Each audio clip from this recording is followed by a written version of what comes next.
I'm low on mercy inside.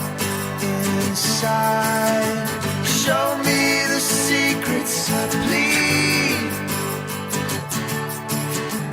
Just put the weight of the world on me, 'cause I got the will to believe.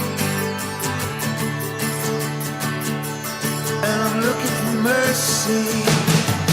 Have you seen her? With diamonds in the sky, between the days will never die. So come and fade into the sun. Let me believe that I am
the diamonds in the sky.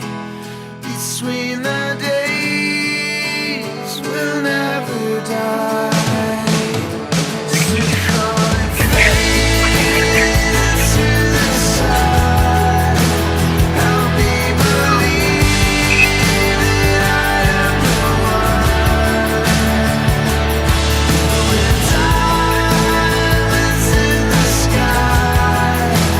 Between the days we'll never die. So come and fade into the sun. Let me believe that I am the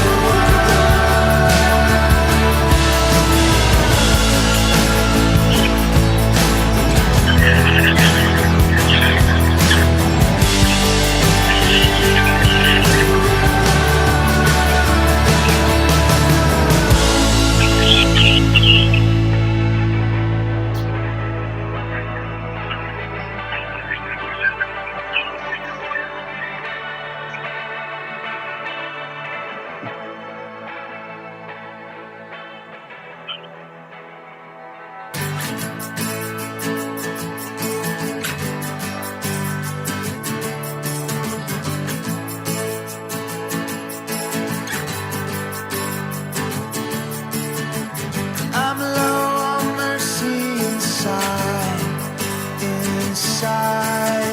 Show me the secrets I plead.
ain't looking for nothing, but have you seen her with diamonds in the sky?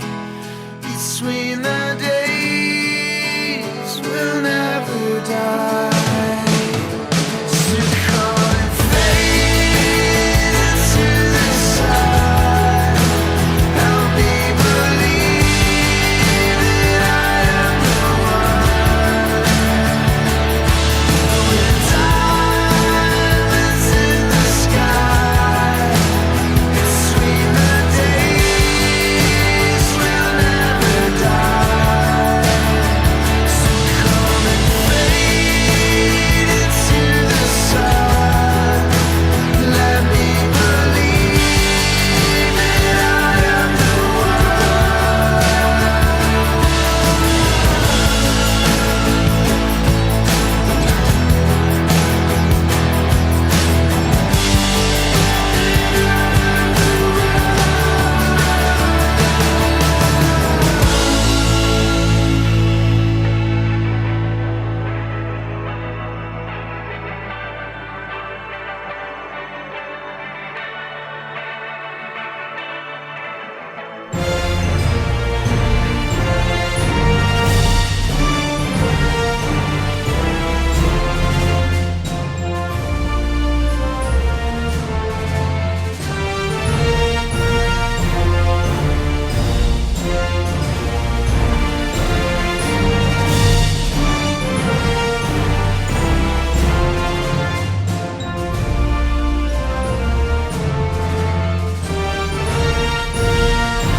The opinions expressed by the host, callers, and guests are not those of the BlueBroadcastNetwork.com, Envisage Production Enterprises, EDV Media LLC, its advertisers, sponsors, or employees.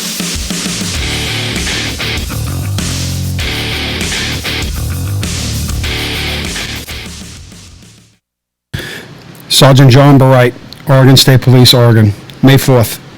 Cause of death, struck by vehicle. Border Patrol Agent Freddie Vasquez, under watch May 8th. Cause of death, COVID-19. Detective Luca Benedetti, San Luis Obispo Police Department, California. End of watch May 10th. Gunfire. Deputy Sheriff Samuel Leonard, the Concho County Sheriff's Office, Texas. End of watch May 10th. Cause of death, gunfire. Sergeant Stephen Jones, Concho County Sheriff's Office, Texas. End of watch May 10th. Cause of death, gunfire.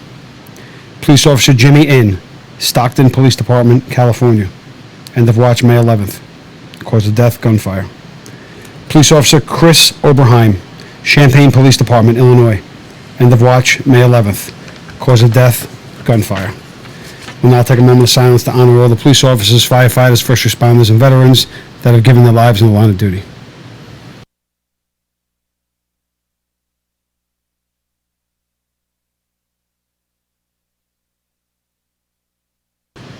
Welcome back to the Blue Room, guys, where we have the right to remain silent, but...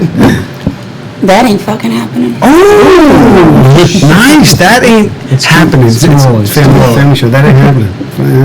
All right, before we get things rolling, tomorrow is the 3rd anniversary of the murder of police officer Amy Caprio, Baltimore County Police Department. You guys remember the story. She was intentionally run over by a savage in the line of duty. Please keep her family in your prayers. Also keep the family of NYPD officer Anthony Sanchez in your prayers. Yesterday was his 24th anniversary of being murdered in the line of duty. I'm Tommy Werther, joined tonight by the lovely Rachel, last name not needed, and the not-so-lovely Josh, Johnny Blue, and Brian. Rachel has agreed not to hit me in the face with a can of White Claw, and I have agreed not to say something that would warrant a can of White Claw to the face, but there's really no guarantees that's not going to happen. Well, Right? right, because I'm not drinking White Claw, so So, you'll be. oh well, I'll tell you, I'll take the plastic bottle full of Poland Spring over the aluminum can of White Claw. So I think I'm doing all right. Do we have our first guest on the line, Jacob? We do. All right, great. So please welcome to the show tonight. Our very first guest is police psychologist Dr. Nancy Panza. Dr. Panza, are you with us? I'm here. Awesome. Thank you so much for taking the time. I know, you must be super busy at the college, end of the semester, grades and papers and getting the kids out and whatnot. So we really appreciate you taking the time to come on the show. And we also very appreciate the support that you give the law enforcement community, at a time when it's kind of cool to hate cops. So we really appreciate that. Absolutely. It's my pleasure. Thanks for having me on. Great. So you have a very impressive CV, and we could go through it for the audience, but we would probably be here most of the night. So we'll bounce around a little bit. Besides your BS and your MA at Towson and your PhD from the University of Alabama, you taught at John Jay in New York City, which is what we want to hit a little bit on, because I'm from New York City and most of the folks here are from Jersey. So either have spent time at John Jay, have definitely spent time in the city. Have you been back recently? Have you been kind of keeping a thumb on the pulse of what's going on here in this great city? A little bit here and there. I haven't been back for a couple of years, but I still have some friends there. A few still in the department, and I've heard some stuff. You heard some stuff. It's all true. It's all true. So you taught at the police academy. I know you worked with ESU, who typically they talk to they talk people off ledges, hostage negotiation, HNT. You also worked with the new sergeants that were promoted, and also with the cadets in the academy. Can you share some of what you were talking about with those folks? A little free advice for our community. It's a little bit hard to hear. What was the last part? Just if you could kind of give us a brief of what you taught to the NYPD guys, the courses, Yeah, or so what was the basis of what you were talking about? in my time out there, I was lucky. They always came to us over at John Jay at the infamous BMW building over there on the west side. And we had some of your wonderful NYPD folks came over and met us there, and we had these amazing actor trainers that came in with us, and we got all the different classes that you just named for various amounts of time to train them and teach them about mental illness a bit, and give some live action scenarios on how to interact with and talk down a situation. So for the rookies, that was always the most fun, because they weren't even rookies yet, they were still in the academy. They were completely overwhelmed. And then we'd get the other end of the spectrum with our, HNT and ESU guys who were experienced and amazing. And, that was the other end of fun, because we get to go in such depth and in detail in doing those trainings. So would you say most of your work was working with the officers on how to interact with people on the street, that when mental health was an issue with the folks they were dealing with, not so much their own mental health?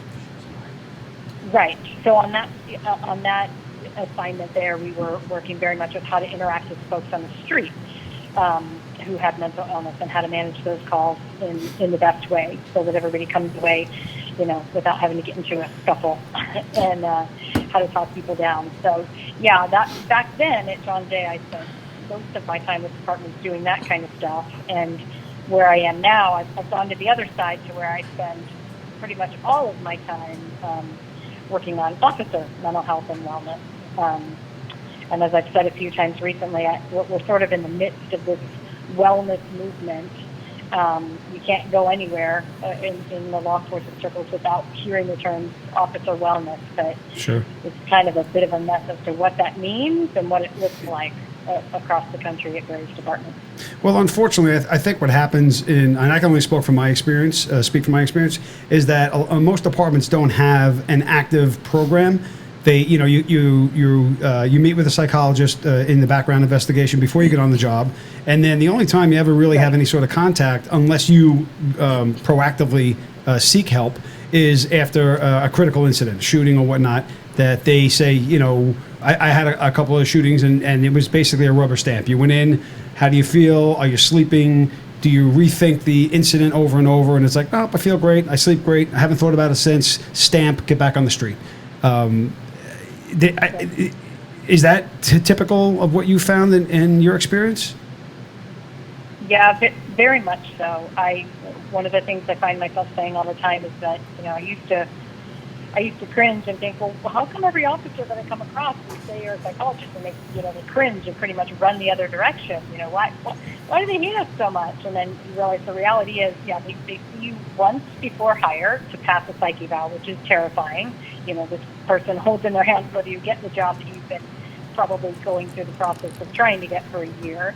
And then, if they see me again, it's either after a critical incident or a debriefing, or it's for a fitness for duty, which is also fairly terrifying a situation for most people. So after some time, I realized, no wonder they don't want to come anywhere near a psychologist or other mental health professional with a 10-foot pole. We're always the bearer of bad news or, in a negative situation. So that is a big problem. And really, when we look at some of the, forgive me for being a research nerd for a minute, that's the professory side in me. When we look at the data, we know that there's a lot of officers out there struggling right now. It's been a rough couple of years. And, even when services are available, what the data shows is that people aren't using them. So we got people needing help. We got services that are coming up and becoming more available, but nobody's accessing them. So, but it's unlike any other job. If a teacher goes in and says, "Hey, I need to speak to somebody," they still teach. If your banker goes in and says, "I need to speak to somebody," they still go to the bank every day. With us, it's I need to speak to somebody, and it's all right. Take the guns away. It's called the rubber gun squad. They take your gun away. You analyzed. You're off the street. If you're off the street, you're not making overtime. If you're not making overtime, you can't pay your bills.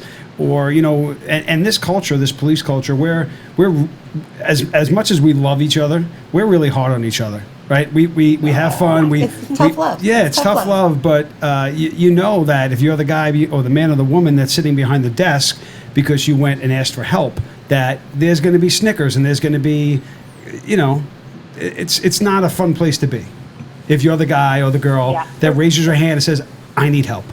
Well, on top of that, your shield. That's your identity. That's everything. When they strip you of that, they literally are taking your identity. Mm-hmm. Who wants to be the one to step forward and give that up? There definitely is a disconnect. Well, I think there's so much room for work, though. When you think about the mental wellness of an officer, and you think about all the tools that we have. And, like your firearm, you have to go and qualify 3 times a year. That means nothing if you're not prepared to do that job. So when they say defund, how about instead of taking the money away, why don't we implement some new programs so that it's mandatory once a year that you have to sit with someone and have a conversation, whether it be random or anonymous, or however you want to do it, to be able to sit down with someone and have an honest conversation. And there are people that need help that are just afraid to ask for it. You're looking at these times right now where, cops are being targeted, literally targeted. And that doesn't change the second they take off their uniform, they get in their car and they go home. At home is like their most vulnerable spot because there are the people that they care about. So you're having a hard time with everything that's going on. You say, "I want to talk to somebody." The first thing they do is take your guns, and now you're 10 times more vulnerable at home. And I think that is a huge thing for a lot of guys. Like when they get to their house, like they have no, we're so used to having that plan. Mm-hmm. We all have that plan. We know exactly where everything is. When, I hate to say it, when shit goes down, we have a plan and we're going to, and when they take your guns, that plan is no longer, now you're just that regular guy who's going to take the baseball bat out of the hall closet and hope for the best. Mm-hmm. And I think that's pretty scary for a lot of these guys. Well, Doctor, I also know that you had commented in the past about overtime, and that you're a strong believer in overtime being. It's okay if you have an added expense. I want to put a pool in. I want to go on vacation, but to work overtime constantly, a few hours here, a few hours there, every Saturday. I know you're not a big fan of that. Can you walk us through a little bit of why that's your opinion? Yeah, it's not so much that I'm anti-overtime. Let me make clear. I know how much of a valuable resource that is for police officers. Driving extra shifts is it's part of the gig. It's not that I'm anti-overtime. I'm anti-loss of the personal self, right? And anybody who's read Bill Martin's book, which I always talk about and mention and recommend, knows that it kind of comes from those ideas, the same path and stuff that he talks about. When you lose that personal side and all you are is your police self, and you can't turn that self off, it starts to lead you down a path that can become disruptive. When you're living in that on state, that hypervigilant state, and you're not only doing that, your normal amount of time per week, but extra hours and more hours and more hours, you don't get enough time off and out of that hypervigilant, amped up state to return down to a normal mode of functioning.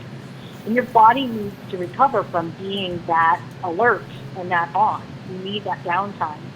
So it's not that I'm anti-overtime, it's that I'm anti being on that many hours a week and not being able to recover and come back down, because you need that recovery time to stay physically and mentally healthy. But I think so most cops will say that it's a necessity. If they had that conversation with you, and I would agree with what you're saying, is that, like I said, there's three floors to this house. When you're at work, you're on the third floor. When you come home, you're in the basement. You never really get to hang out on the first floor. You're going from the basement to the third floor constantly. But 90% of the folks that work the overtime, they work it because they have to. We're trying to stay ahead of the curve. We know what it's like to be hungry, and we don't want to be hungry anymore. And not only that, but every hour you work in a lot of places, that's pensionable. So you're looking to say, well, you picked up $75 or $100 an hour on a weekend gig. You're going to get that for the rest of your life. And I've been retired since 2005, but I still do what you're saying. I still am hyper vigilant. When I walk down the street, my eyes are open. I'm watching everybody. I teach my kids to watch everybody. It doesn't go away. And obviously it's a little bit more severe when you're active, because you're on the street in uniform, knowing that there are people out here trying to kill you. But as much as I would love to say, yeah, that sounds great in theory on paper, in reality, it's not possible. It's not possible to just, have a graph that says, from the mental health aspect, you should only be working this amount of hours or that amount of hours. Most guys, when men and women, when they need a break, they take a break if they can. But for the most part, it's like, no, it's not even a question. Yeah, and forcing guys to not take it for mental health, and then all of a sudden they're late on bills, is now adding to it's unfortunate because stress on the other side. It all comes to money. And I remember years ago, my wife would always say, she would, why are you working the overtime? Why you work? I said, because we could use the money and it's going to be with us forever. And she always said, your time with me is worth more than that paycheck to her. But she's never been hungry though. She's never been hungry.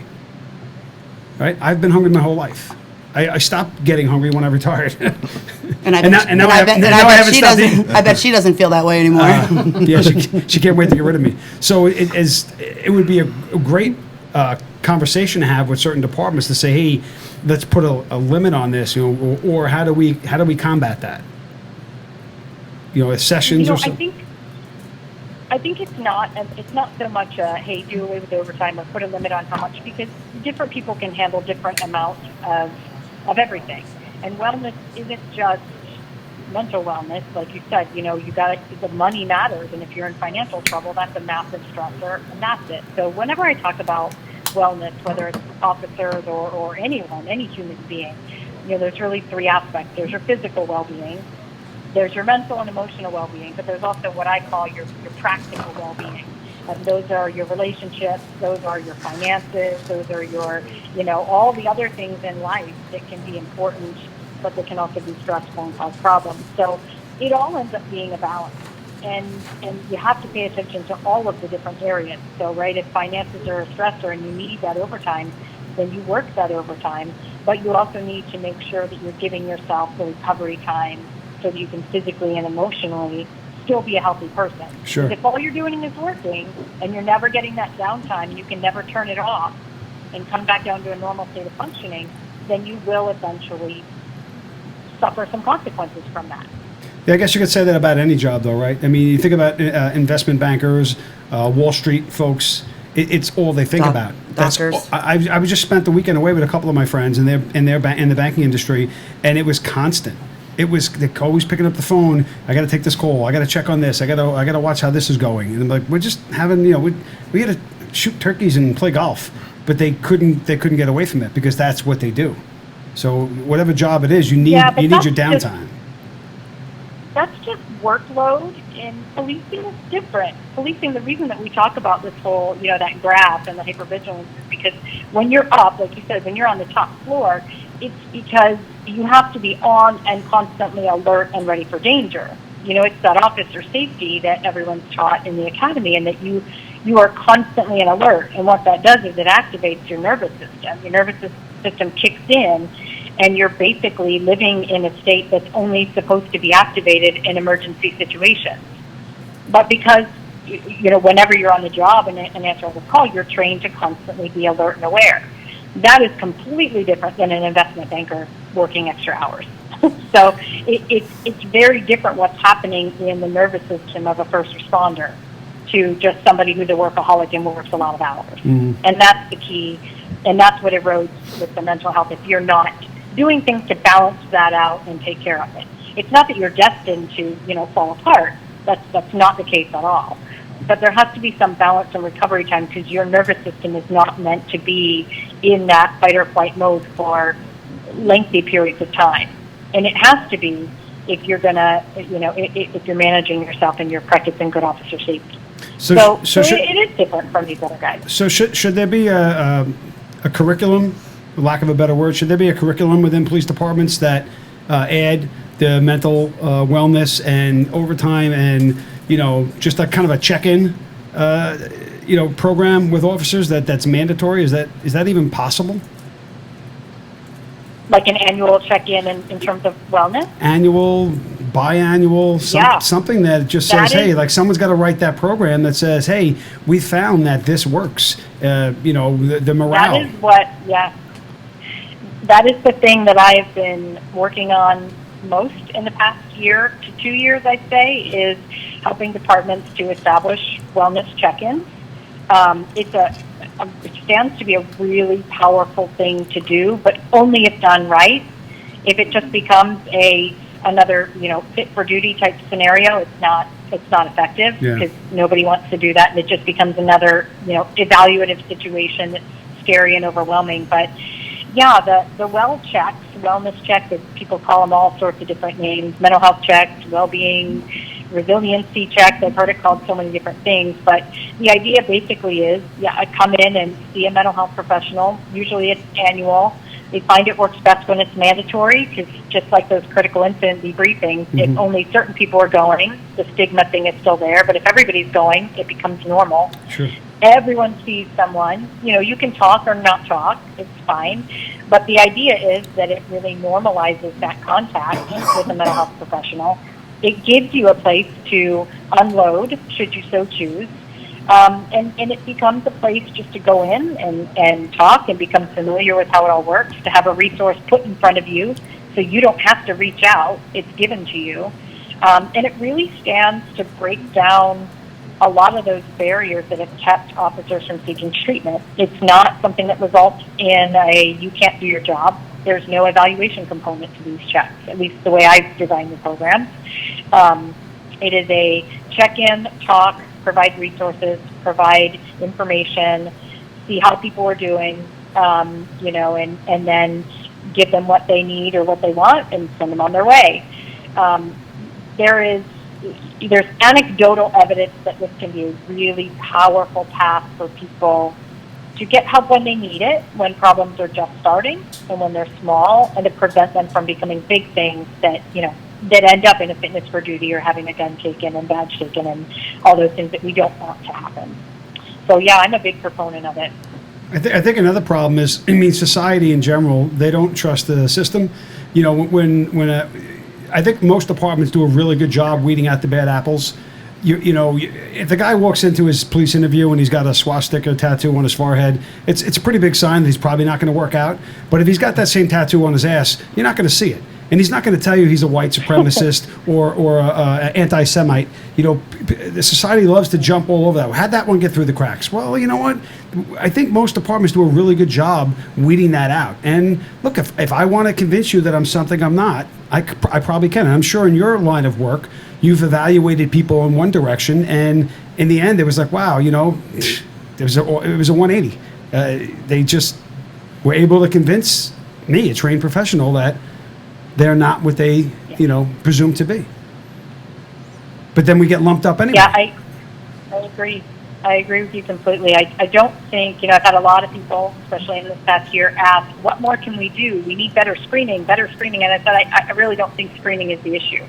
We already do, to get hired as a police officer, you go through some pretty intense screening, from written and oral interviews, written exams, physical, psych eval. Like, we really do put people through the ringer before we hire them. And I agree, if somebody really wants to cover up and they're really good at it, maybe they're going to slip through a crack. But the screening isn't the issue. No. I think the problems come when the culture of a department has gone south, which happens in some cases, or when the nature of the job and the negativity that you have to constantly that you're constantly faced with, and you have to battle and try to keep your humanity. That stuff just gets to some people, and it erodes who they were when they were first hired. I think the changes happen after one's hired, as opposed to we're hiring a bunch of the bad apples. Well, you brought up a great point, because and I'd love to hear your opinion on this, is that when you have officers today, and I can only speak for the guys that I know, NYPD guys for the most part, when you go to work every day and you feel like you don't have the support of the mayor, you don't have the support of the governor, you don't have the support of your police commissioner, you don't have a whole lot of support from the community, mentally speaking, what does that do? What does that do to the officers that go in every day and just feel like they're getting punched on every angle? That's also got to play a part in this. Yeah, well, for sure. I mean, anybody who's worked in a situation where they had, bosses breathing down their neck and no support from above knows that just sucks. It's a terrible situation to have to work in. And when everything is amplified, by the fact that it's the mayor or city council or whoever it is in whatever location that's handing down all of these, mandates and rules, and there's just no support there, it wears on people. I've known many people who've retired in the past year, some of whom were ready and it was time, and others, took an early out because it says, you know what, I'm just done. I'm out. I can't do this anymore. It's ridiculous. Is there a way to change their thoughts? Like, obviously the politicians aren't going to sit for a class on how to be nice to cops, but there's no culpability on their end. And we all know that most, like you said, all these people, all these folks that retired in the last year or two. I know a bunch of them too. And if the current situation wasn't as bad as it is, they wouldn't have left. And I'm talking about 25, 26, 27-year officers, the experience. Those are the ones that are going to, teach these younger kids how to do this job. It's killing us. That's killing us. That's the. How do you change that? Anybody that has the time on to leave they're exiting quick.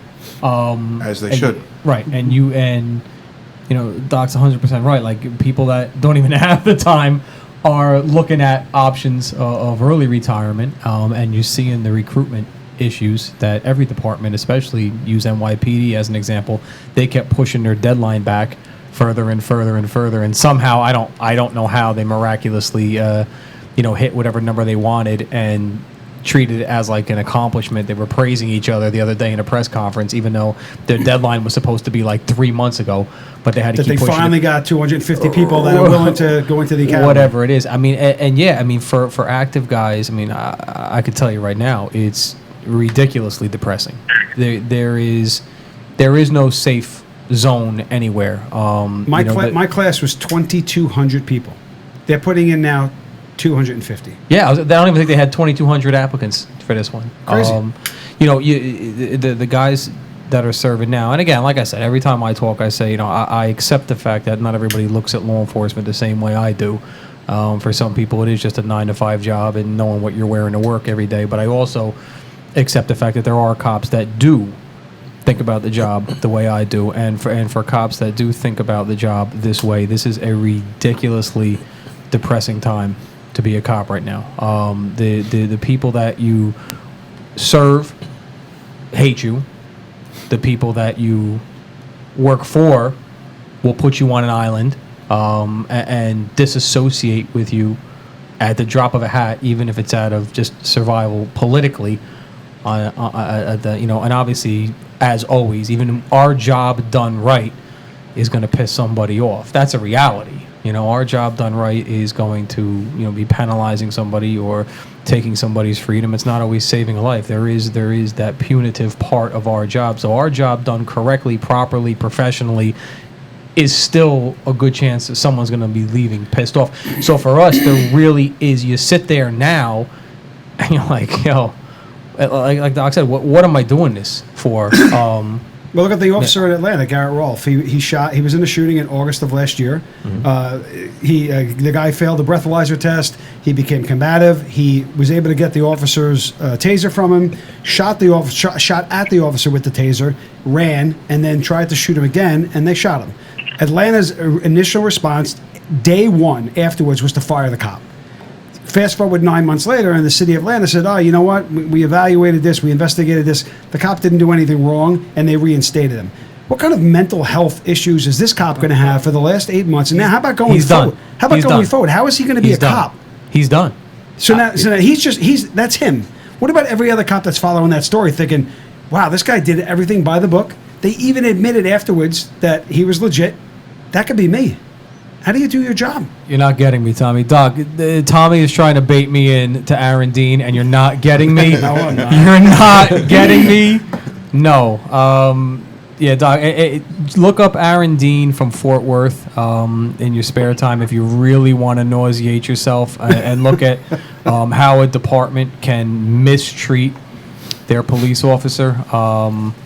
Like I said, you're not getting me. Not today, Tommy. Nope. I'm in my happy spot. No. So if we can't change, Dr. Panza, if we can't change administration, the only thing we can do is change ourselves, right? We have to get the help that we need to prepare ourselves for that day and be able to go to work every day and home, more importantly, go home every day to your family and still function without thinking about that constantly. And I don't know if that's possible.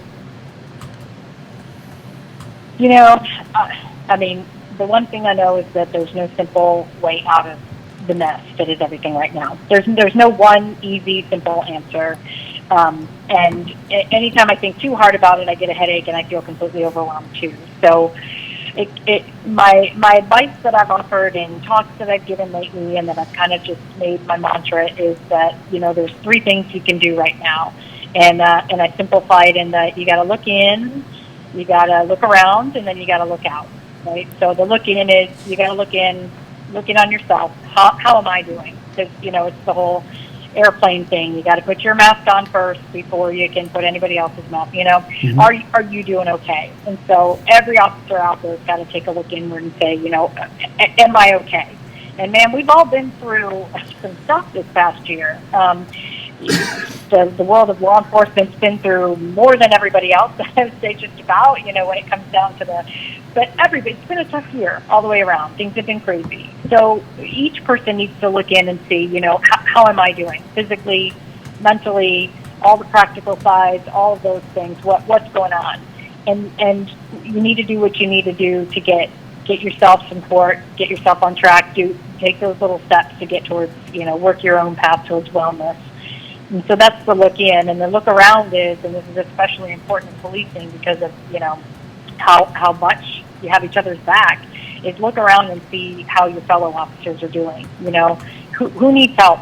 Who needs support? Who do you know that's out there that's struggling, and what can you do to help connect them? Josh. Because we've got a real suicide problem, and we need to get that under control. Yeah. So once you've checked in on yourself, you got to check in on your fellow officers. You got to look around, and only then, once you've done the looking in and the looking around, can you look out. And that's when you look outward to your community, to your administrators, to your politicians, and you get out there into the community and you do whatever your little piece is to try to work on the stuff that needs working on. Whether that is speaking out against some crazy reform that some group has come up with that makes no sense, when you look at it with education and knowledge, or whether that just means advocating and letting people know that, hey, that while bad things sometimes happen, there are still good people in this profession, and it's not a black or white, all or nothing, everybody's good or everybody's bad thing. It's just much more complicated than that. So, those are my bits of encouragement and advice: is look at yourself, look at your fellow officers, and then do what you can out there in the greater world to spread the good word. Well, the suicide, you brought up, excuse me, the suicide's a huge issue. Huge issue. Yeah. I don't honestly, I can't even begin to think of an answer for this. We go out after work, we go to the bar, we hang out, we play ball on the weekends together. I think it's not as, it's easy to say, maybe there was a sign I missed, but I've known a handful, and I've talked to guys, and no one really saw it. I don't know if it was a long-term thing or it was a snap decision, but it's certainly an issue that we need to spend more time on and just kind of figure out. And that all comes back to the mental health, within the department or within the state or whatever. Whoever is supposed to be helping us is not helping us. We have our private health insurance, and you can go and talk to somebody, but having someone that specifically deals with PTSD, specifically deals with law enforcement, with military, is a very different type of doctor than the average doctor. Well, I think. Yes, I mean no, I mean it's a double-edged sword, because sometimes you have doctors that actually will have law enforcement experience in the past, and even familiarity with your specific job, and I think the latter is almost a curse sometimes, because you'll go there and you'll sit and you end up talking about, because we all, if you're the doc and me and you come from the same job, you're retired, and some of the people that I'm working with now, I'm going to go there and we're going to sit and spend about an hour just bullshitting about the same people and just telling stories and you're going to be asking me, you'll be asking me more questions than I'll be talking about it, and think is so-and-so still there, or is he still doing this and this? So sometimes, familiarity with the job is huge. I do agree with that. But too much. No, you wouldn't be going to your old sergeant. You'd be going to doctors that are trained specifically at PTSD. That's a big deal. That aren't on the job, not going to your department psych. That's the kiss of death. Going to your department psych. Unfortunately. But a lot of them don't have, like I said, they don't have the means. You have, 15% of the departments in the country are something like under 20-man force. They don't have a budget for that. You'd have to go to the state. You'd have to go somewhere else. I think, what Chief Medina was saying when he was here, was it 2 weeks ago, 3 weeks ago now, is big. I think we need to avoid group type sessions where, because again, if cops go in huge groups and it's one of these things where they're going to sign in and the department's going to send 50 guys there at a time, I can tell you right now, they're going to go there, they're going to sign their name, they're going to sit on their phone and play Candy Crush the whole time, because nobody's going to raise their hand, nobody's going to say anything. Their sign in is proof that they were there. The sign in covers them. It covers the department from liability, because when something happens, the department's going to say, no, look, we sent him for mental health training. He was there on this date, and he didn't say anything, that he had anything wrong. I think it needs to, whatever program that goes in place, it has to be individual. It has to be personal. You use state troopers. They have, the Well Trooper Day. One day a year they have to go. They got to pass their physical, whatever it is, based upon their age and where they're at in the department. And I think it needs to be something like that. That just needs to be part of it. You're going to go run your mile and a half. You're going to do your push-ups, do your sit-ups, see the physical doctor, and now you're going to go sit with the psych for a little bit and just talk. And even if you guys sit there and talk for 10 minutes about nothing, it doesn't matter. You're going to sit there and you're going to talk. And whatever comes It's of that, mandatory. right, whatever comes of that is none of our business. You know, and then, you know, again, after that, what happens after that, if the doc says, hey, you know, this person might need a little bit of a break, the department has to be, you know, that's the other side of it, is how the department responds to that without, you know, emasculating that cop. We're all set in our ways so badly, though. You're like, you're just going to do your push-ups, your sit-ups. You're going to talk to this psych. I'm not. Yeah, Tommy's not doing Fuck I sit-ups. am. Or push-ups. You know, and like, you know, you, Mr. Conspiracy Theorist, what part of any cop that you know right now is going to be like, wait, so I'm going to go talk to this guy and nothing's going to come of it? Like, right. Sure. So you're going to walk up there, you're going to say what you think they want to hear, and you're going to walk away, because we don't trust people, because most of the people that we deal with lie to our face. So, and when admin, who's been trying to stick it up your butt for God knows how long, says, no, trust this guy. Just go talk to them. No. Like, okay, I'll do it because you're telling me to. But if you think I'm going to open up and actually, we're going to talk about rainbows and the sun, and all the windows are going to be open, and the doors are going to be open. Hold on. And So Dr. Panza, how do we break that wall? How do we break that wall where officers feel comfortable actually having a conversation with someone that could potentially help us? So, I mean, everything you guys are saying, I've heard a million times before. You're right. These are always the impressions and the concerns, and that often is how things start out. That people, it's mandatory. So, yep, they go, they sit, you know, they shoot the shit for an hour. They talk rainbows and unicorns. Everything's great. Everything's great. I'm done. Or they just sit there and like, yeah, I don't want to talk, and they you know, sit quietly for the rest of the time, and then they're done. And that happens sometimes. But you would be surprised. There are people out there who, you know, they're going to tell you, yeah, I'm not saying shit to that doc either. And then they come in and the door closes, and guess what? They've been struggling with stuff, and they finally have a place where they can come and talk to somebody, and the floodgates open. So you would be surprised at how in some cases those barriers come down instantly. In others, it really depends on how the program is set up, because you are 100% right. If there is not trust in the program and trust that the information shared in those sessions with, you know, the psychologist or whoever it is, if there's not trust that that's confidential and that it's going to get back to the administration, people are not going to talk, for sure. That's a guarantee. So for this type of program, for this, you know, check-in system to work, it has to be set up very carefully and very wisely. So you need a clinician who understands policing, who gets the culture and who gets the job and is knowledgeable. So you got to have the right person doing the screenings. You have to have it very clear as to what the outcome is. Most of the departments, you know, that have been establishing them recently have either minimal or no feedback whatsoever, aside from, you know, a basically date and time stamp. Yep, officer so-and-so came, did the check-in on this date, done. That's it. There's no, hey, this person, you know, needs to leave the job, this person needs to break, none of that.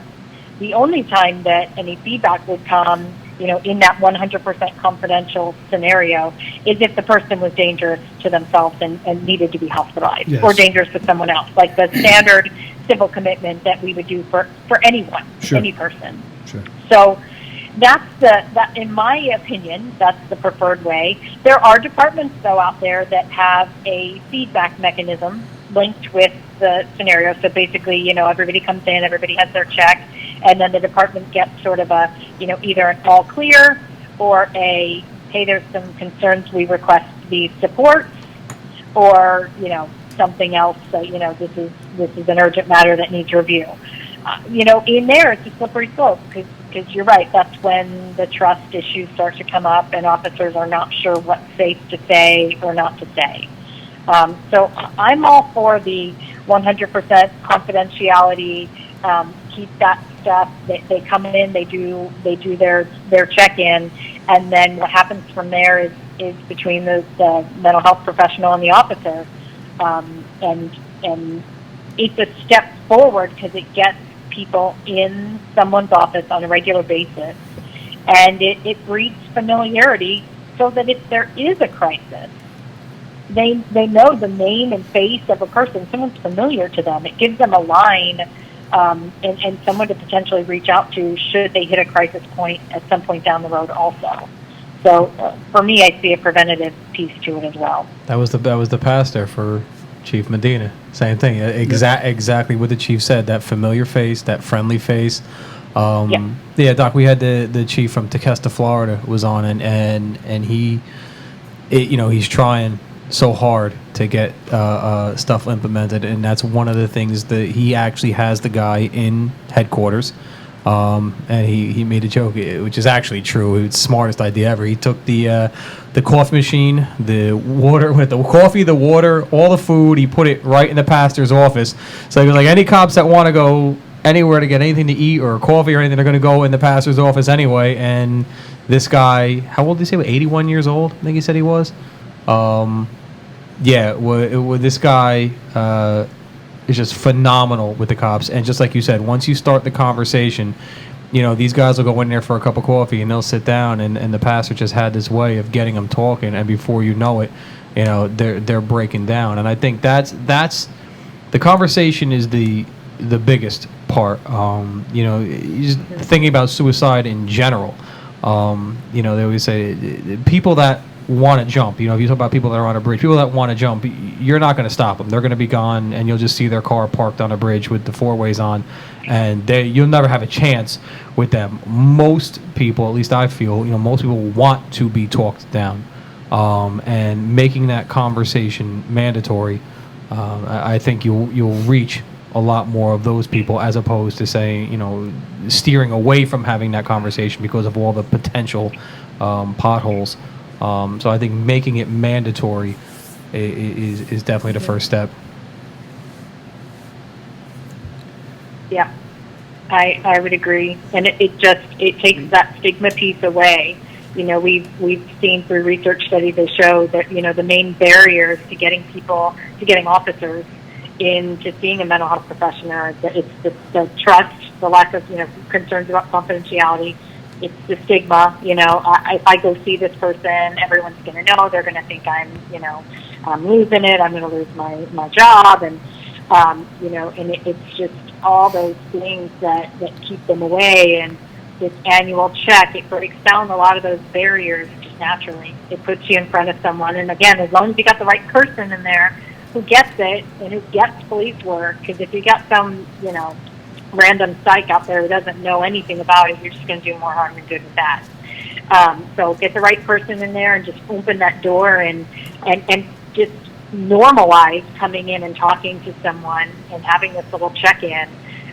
It really opens those lines, because we know even when people are struggling, they are not accessing the services that are available.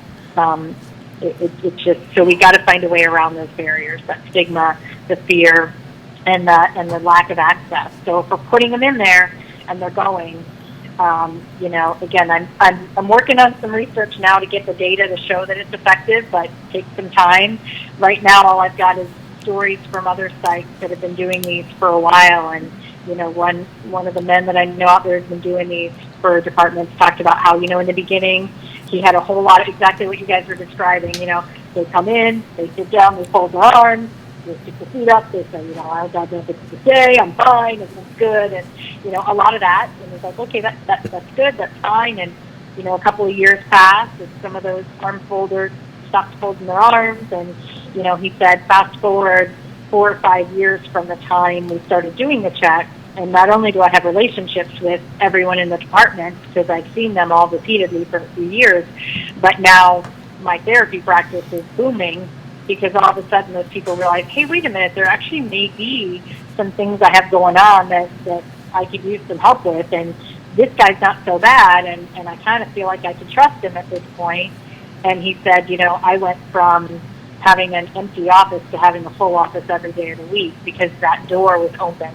and the barrier was broken down. So, there's a lot of promise in it. It's not going to solve all the world's problems, but for me, the problem I'm working on is trying to get support and help for our officers, because we need it right now. And so this is one of the ways I truly believe has a little bit of promise to break down those barriers that we've been butting our heads up against for decades now. How about a question from the other side of this, some of these concerns, some of the reasons that we have these problems?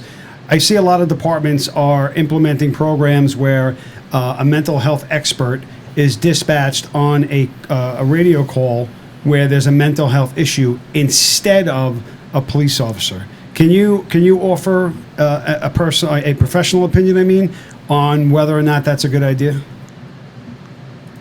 Yeah, it's kind of a complex thing, so try to think of a simple answer for it. So, I think there are many cases, many calls that come in where a mental health professional is more than adequate and capable of handling those calls.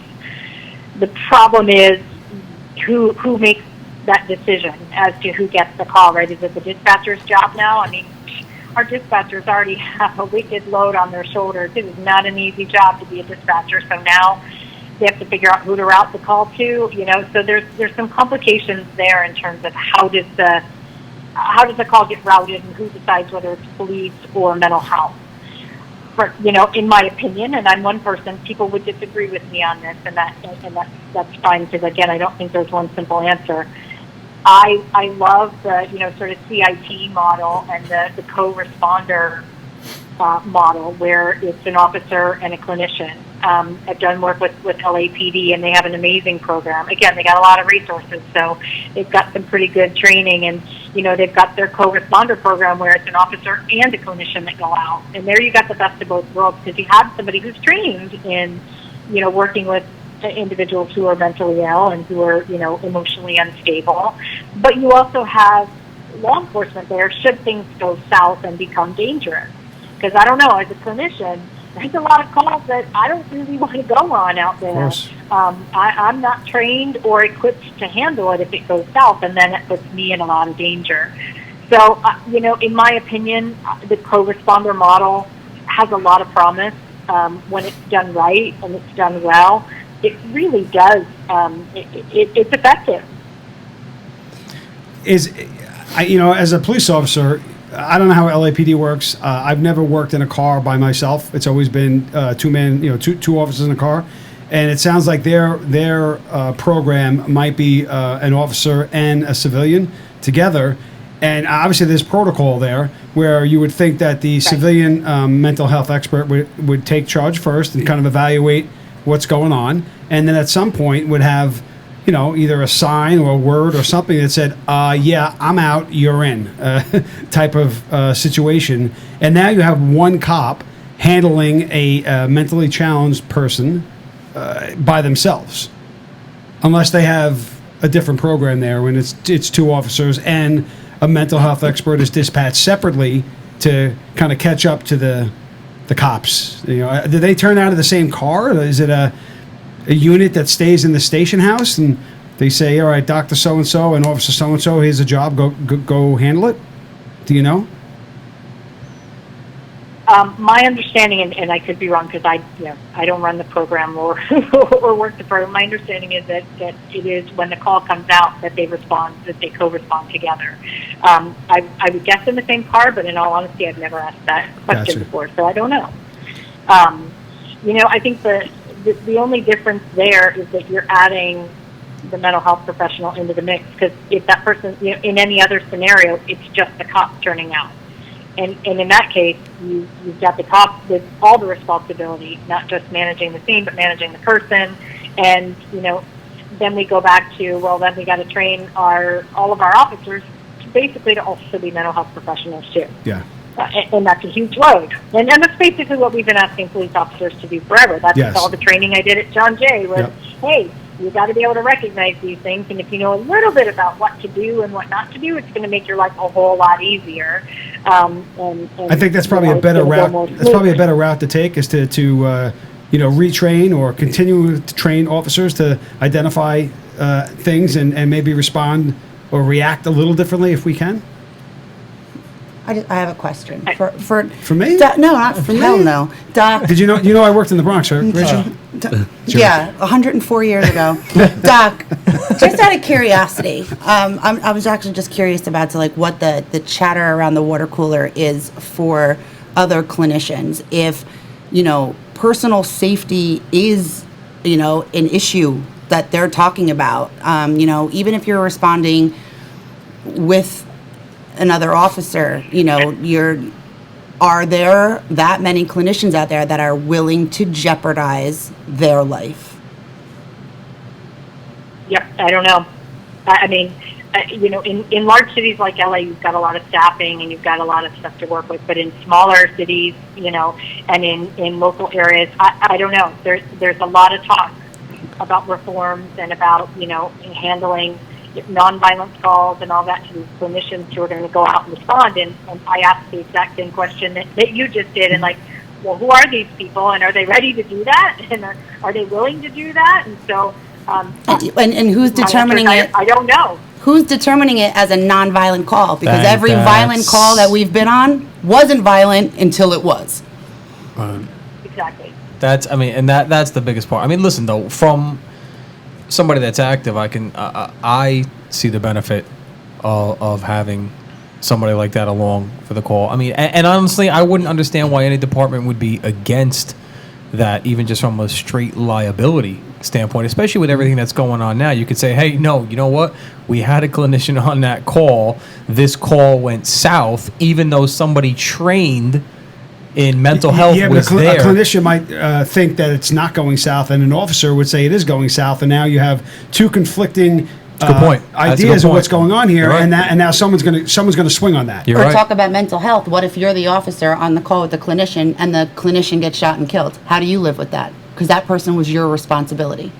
You're right. Okay, I don't know why this was Attack Josh Day. I mean, I don't know. I don't know what just flipped right there. I just feel like cops have enough to worry about, like protecting themselves, and now you add an untrained civilian to what could possibly be a hostile scene, and now you just doubled the responsibility of the cop.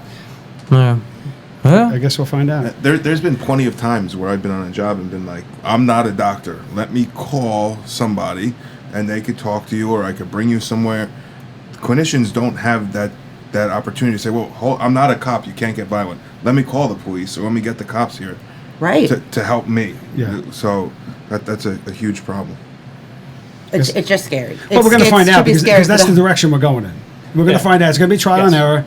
Again, like Josh had said, it's not the worst thing in the world. What department wouldn't want to hire more professionals to help a problem that we're having? Even from a liability standpoint. Even liability can't be a bad thing. Yep. Right? Tesla's got these cars that drive themselves, and people are dying from it. Eventually, they're going to get it right, and it's going to stop happening, and then you're going to see less motor vehicle deaths because these cars are driving themselves. That's the reality of it, and I think that's what's happening here. It's going to be a trial and error. It might take 20 years. And if it's 20 years, it's 20 years. It will be a better system because we're constantly evolving. We evolve in police work. We evolve in humanity. We evolve in the medical field. It's the way it is. Doc, real quick, the booth is telling me we have to wrap the first setup. You had mentioned Gil Martin earlier. Can you just give us the title of that book?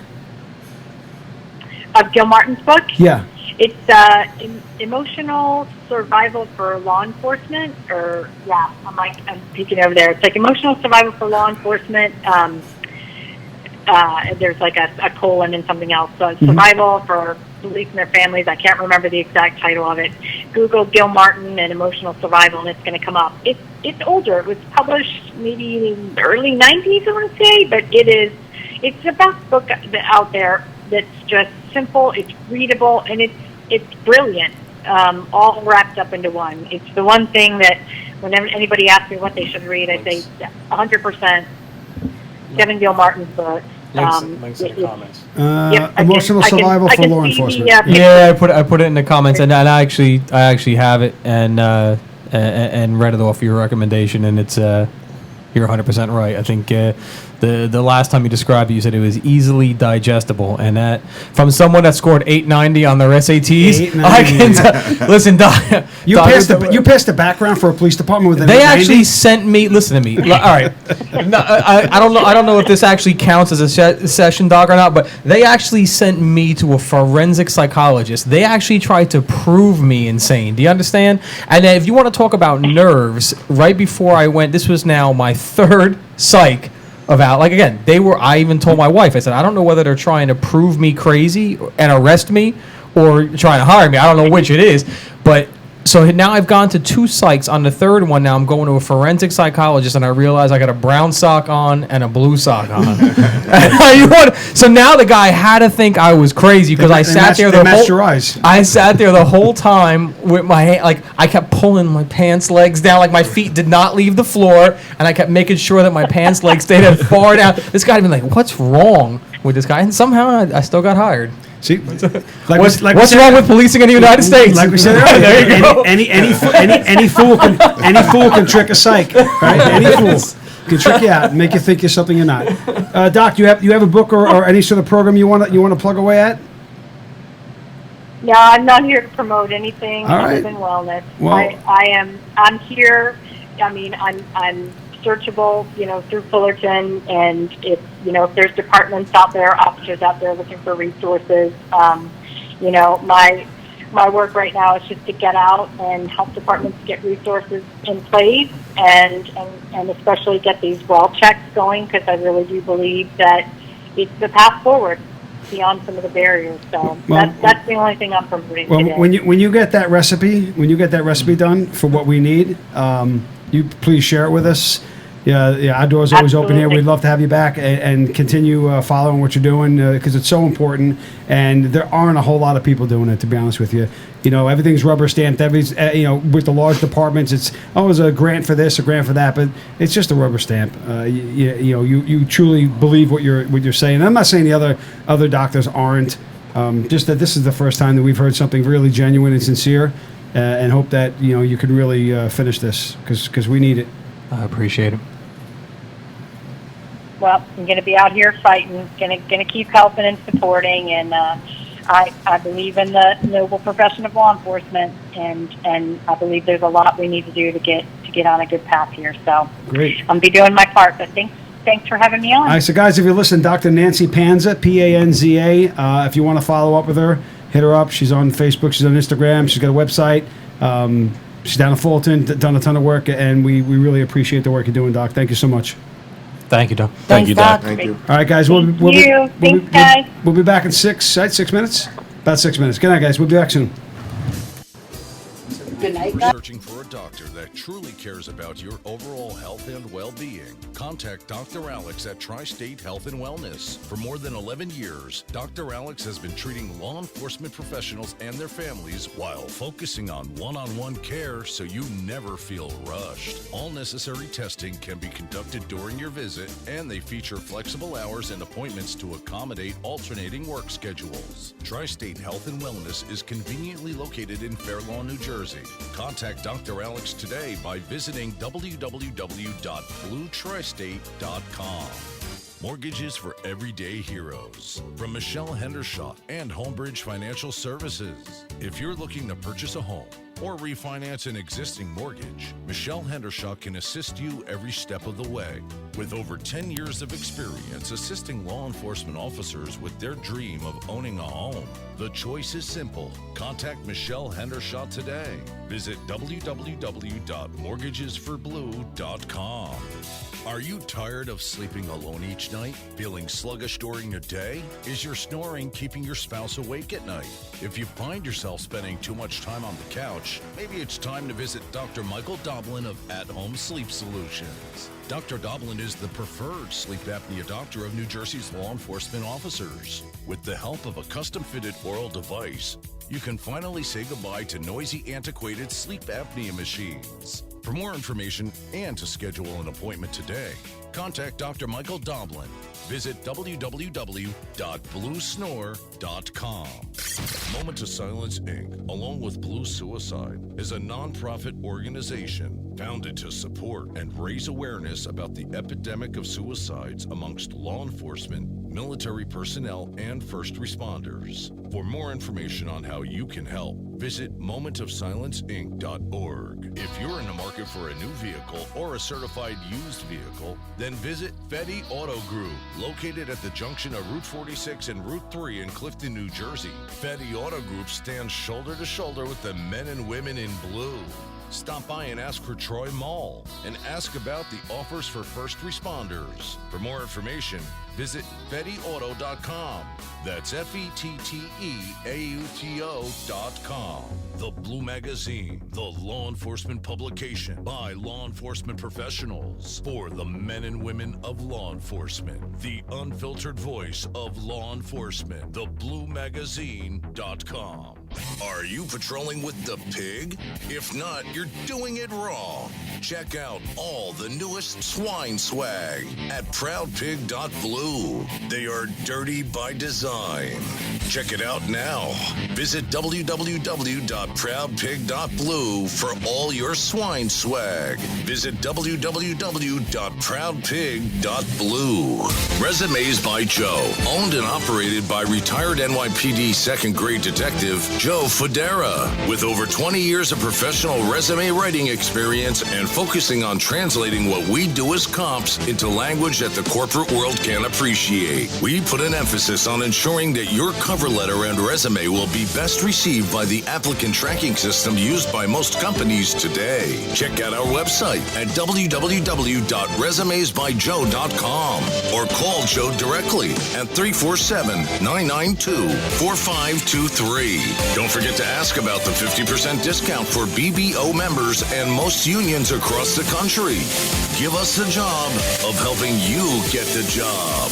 Contact Resumes by Joe today. If you're a member of the law enforcement profession and are looking to establish long-lasting business relationships with businesses that are blue-friendly, it's time to visit visitblue.com. Visitblue.com features some of the best doctors, lawyers, realtors, as well as other service providers, such as home improvement and financial services. If you are looking for reliable, trustworthy service providers, visit visitblue.com. That's www.visitblue.com.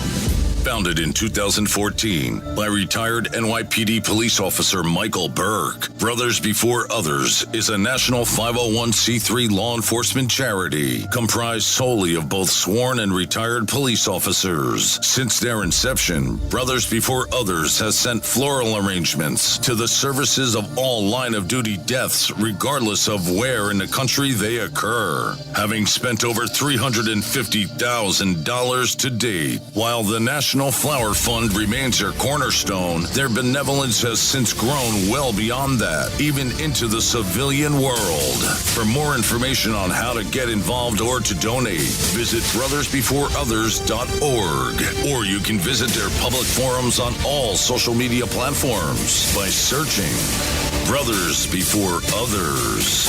Founded in 2016 by professional musician Neil Giraldo, 3-Chord Bourbon has developed a process that is defined as the perfectly tuned taste, blending carefully selected whiskey bourbon and rye whiskey stocks from Kentucky, Tennessee, and Indiana. Designed to be enjoyed with friends and family, 3-Chord Bourbon will leave you with the same feeling you experience after hearing that perfect song. You'll know their whiskeys are right from the very first sip. For more information on 3-Chord Bourbon and available merchandise, visit 3chordbourbon.com. Line of Duty Cigars, owned and operated by retired NYPD detective Tom Werther. Visit lineofdutycigars.com for our handmade Nicaraguan cigars, custom ashtrays, custom humidors, and custom flask sets. Also, when you place an order, you choose a law enforcement, first responder, or veteran charity, and Line of Duty Cigars donates 10% to that organization. Planning a special event? Contact us today. Visit www.lineofdutycigars.com. And now, back to the Blue Room Podcast on the BlueBroadcastNetwork.com.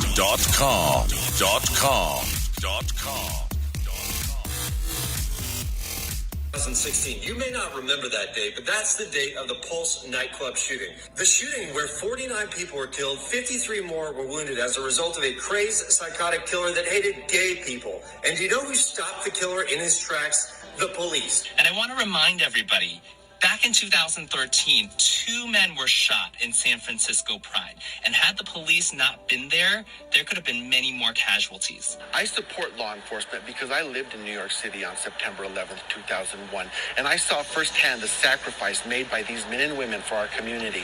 Recently, New York City Pride decided to ban all police officers from any Pride events until 2025. This action taken by New York City Pride is shameful, wrong, un-American, and most importantly, exclusionary. I am absolutely disgusted that police officers are no longer welcome at LGBT pride parades, especially gay LGBT police officers. How does that make any sense? I am appalled by the decision that you are going to cut out a whole sector of the population in a pride event where we have hundreds of men and women in blue in New York City that are part of the gay community that are no longer able to participate in their events due to political discord. This is not an act of woke humanitarianism. This is cowardice, giving in to societal pressure, not standing by those who stood for you. How have we gotten to the point now where we're not allowing LGBT people at the LGBT parade? Even though they're cops, so what? They're still LGBT. Is it about politics or is it about pride?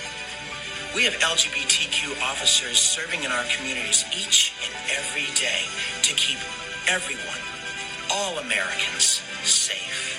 We support the police. There are many members of the LGBT community that are behind the police. They do a thankless job day in, day out. And even when people are spitting in their face, they're still out there serving and protecting. New York City Pride needs to remember why they were founded in the first place. And not only that, they need to remember who backs them. And we back the blue. June 12, 2016. You may not...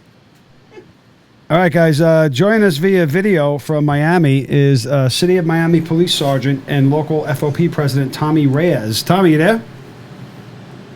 Yes, how are you? Hey, man, how's it going? Thanks for coming on tonight, brother. Sergeant Reyes. Very good, thank you. So, a little backstory, I don't even know what's you're openly gay, you're out gay, you're a gay man, you're a gay police officer in Miami. Everyone in this room knows you. Everyone in this room loves you. This is just insanity. The Pride New York City has made a public statement that police and corrections officers are not allowed to participate in NYC Pride events until 2025, when they will reevaluate. The committee is called like the Inclusion Committee. They're going to reevaluate who should be included in this. All right. Pride is made up of the LGBTQIA and the BIPOC community, the BIPOC community. The acronyms every year get longer and longer, and I think they should just make it simply NH, like not heterosexual. Not heterosexual is everyone else, because we keep adding these other letters on. There's a lot of letters. So yeah, even the BIPOC is Black, Indigenous, People of Color group have now combined with the LGBTQIA community, and they've released this statement together, and it's complete insanity. Yes? No? Yeah, I mean, it's so hard. It's so hard to understand, because I guess I'm lucky down here in Miami where we don't have a lot of the issues that are going around in the rest of the country. But yeah, it is complete insanity. I don't understand how a group who has been marginalized, the LGBT group as a whole has been marginalized in the past, and I'm sure in different places, in different areas of the country, it probably still are. But man, I mean, look at Pulse. Look at Pulse. Look at every other hate crime that goes on. Not that there's as many as there used to be. It still happens. But the police are the ones that are there to prevent it, or to stop it once it starts. And if it wasn't for the police, there would be it would be 1960s. Right, it would be 1960s all over again, the 50s. where you have a community that fought so long and so hard to be included, to not feel separated, to be loved and wanted, and just be able to be themselves anywhere they wanted, just to be part of what we do, living as a human being, and then to exclude, not only exclude just anyone that's not like them, they're excluding people in their own community that they fought so hard for all these years. Yeah, we fought for these rights, but now they don't apply to you. Crazy. Yeah. If the Steubens or the Israelis or any other parade, Puerto Rican parade, turned around and said, gay people can't march, or black people can't march, or Jews can't march, they would pull that parade permit so fast your fucking head would spin. How the mayor and the police commissioner have not stepped in and said, hey guys, if you don't allow everybody, then you allow nobody. And I mean, the St. Patty's Day parade for years did not allow any of the gay society, gay community members to march under a banner of. Look, St. Patrick's, it was a Catholic. It is a Catholic organization that doesn't recognize the gay lifestyle as an acceptable lifestyle. But again, it's not a lifestyle. It's not a choice. You don't choose to be white. You don't choose to be gay. You are what you are, who you are, and they've gotten past that. This isn't the 50s and the 60s. Because I mean, from a permit standpoint, and I understand, people I think a lot of people don't understand the history, especially in New York with Stonewall. That's where the gay rights movement started, was in New York. Yep. There's so much history between the police and the gay people in New York, and if people remember that history, they realize, man, the police have come a long way, and now having openly gay cops and openly trans cops and openly bi cops and every other letter in the acronym, being police officers, and probably not a majority, but a very large number of police officers in New York, just like here in Miami, fall into one of those minority categories, whether it's black or Hispanic or gay or bi or trans or whatever other minority you can think of, and things have changed. It's not the 60s. These are not the Stonewall riots. The police are here, and they're the allies of these communities. If it wasn't for the police, these communities would still be marginalized and still be abused on the streets. I think what's not recognized is how far the police department has come. I mean, in other communities, other cities, New York City is a very unique place. The NYPD has come so far. When I got on, it was different, a little bit different community. It was a different time. It is very Tommy. In case you didn't know, Tommy. This is like two Tommies now. I don't know what the hell's going on. Tommy, I'm going to stab you with a pen. Sergeant Reyes. In case you didn't realize, Tommy worked in the Bronx. If you didn't know, just ask him. Lots of gay. He'll tell you all about it. No, he won't. Jerk. Things have come a very long way. Have come a long way, and I think what they just did. I think they just pushed it back 20 years. Just like what de Blasio did with the city, you pushed us back 20 years, and it's a shame. Yeah, I definitely think they're pushing back the relations between the police and the gay community, and it's not the police doing it, obviously, because it's these gay and LGBTQI, all of them, that are police officers that are now being told they're not wanted in their own community. This is their community. They're part of that community. Yep. And not only are they part of the community, but they serve the community, and now they're being told they're not wanted. They're just being kicked out, basically. Why? Like, I honestly think this is more about, was it BIPOC? I think this is more the Black, Indigenous, people of color portion of this group, because they've kind of combined forces. And just sort of like Antifa and BLM have joined forces a little bit. This is anarchy. That's why I need. Listen, if you want me to put my tinfoil hat on, I'll tell you right now. It's all of this is driven by anarchy. Everybody that's marching on the premise of unity. I shouldn't say everybody. That's not it. These riots, which is what they are. And Tommy referenced Stonewall. And anybody that listens to Citywide in the city will tell you right now that the latest version of the protest marches that are coming out of Stonewall, because again, they all have muster points, and the ones that have been originating from the Stonewall area have been some of the most destructive. Most airmail, breaking windows, damaging businesses. what may have started as, you know, protests or marches on behalf of some kind of noble cause, I can tell you right now where it's at has no interest in unity, has no interest in harmony. And this is just the latest example. I mean, how, you know, when you have law enforcement who are you know, ready, willing to participate in this, that should be more than welcomed. That should be a breath of fresh air. We should be like, look, see, we, you know, harmony can really, and it's the exact opposite. And now when we're at that point, like you had said, the NYPD itself has come so far. They're at that point where inclusion is just a foregone conclusion. The community that is, you know, supposed to be the one that's being, you know, targeted is now taking the opposite stance, saying, "Nah, you know what? Fuck you. We don't want you guys here." Wait a minute. Yeah, what? Until shit breaks out at that parade or other events, what they're saying is they want NYPD to stay 1 block away from all events.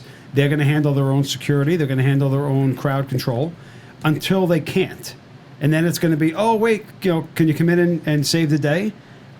Back in 2000, Chief Esposito, Joe Esposito. What a gentleman, what a great cop. Everybody loved Espo. Bruce Springsteen played a concert at Shea Stadium, and he sang a song called 41 Shots, and it was condemning police over the Amadou Diallo shooting in the Bronx the year before, 99. And he sang the song 41 Shots. So what did Espo do? He pulled the detail that escorted Springsteen and his buses and all his people into the stadium. He pulled all sorts of security off. They still maintained security at the stadium, but none personally assigned to the Springsteen crew. Springsteen did not play 41 Shots on the day that security got pulled. They had a conversation. He no longer played it, and the security detail was put back in place on day 3. That's what needs to be done. Hey, no worries, you're good. If you want to exclude us, you want to motherfuck us here on this side, then we're just going to take a step back because we don't need to provide this to you. You're Bruce Springsteen. You can provide your own protection. If New York City Pride wants to be able to do their, then you do it all or nothing. You can handle security. You can handle traffic control. You can handle all that stuff. Next year, you're going to be begging NYPD to come back and do what they do. I've seen videos of cops that straight cops dancing and having a good old time, like West Indian Day Parade. I've seen tons of white cops dancing down Eastern Parkway, Empire Boulevard, having a blast. Like and that's a crazy parade. Well, listen, I can tell you right now, the Stonewall March has one of the. I mean, again, we've heard all the chants, but the LGBTQ march, one of the ones that I was following, had. I got to give them credit where credit is due. They had one of the best chants going. Yet it was 1, 2, 3, 4, 5, 6, 7, 8, 9, 10, 11, fuck 12. I mean, I actually got myself, like, I think I was chanting along with them at one point. What does that mean? I'm like, that's actually fuck 12. Oh, Tommy, Jesus, I can't. They don't. I guess they don't sing that shit in the Bronx. Did he just ask what? Did he just ask what fuck 12? Yes, yes, Tommy. This is what we deal with, Tommy. I live in Rockaway Beach. But you retired like 20 years ago. What's fuck 12? He has the internet. Yeah, but he just didn't know how to send the video. I thought you were going to say, Tommy. Are you looking for the opportunity to host a podcast by any chance?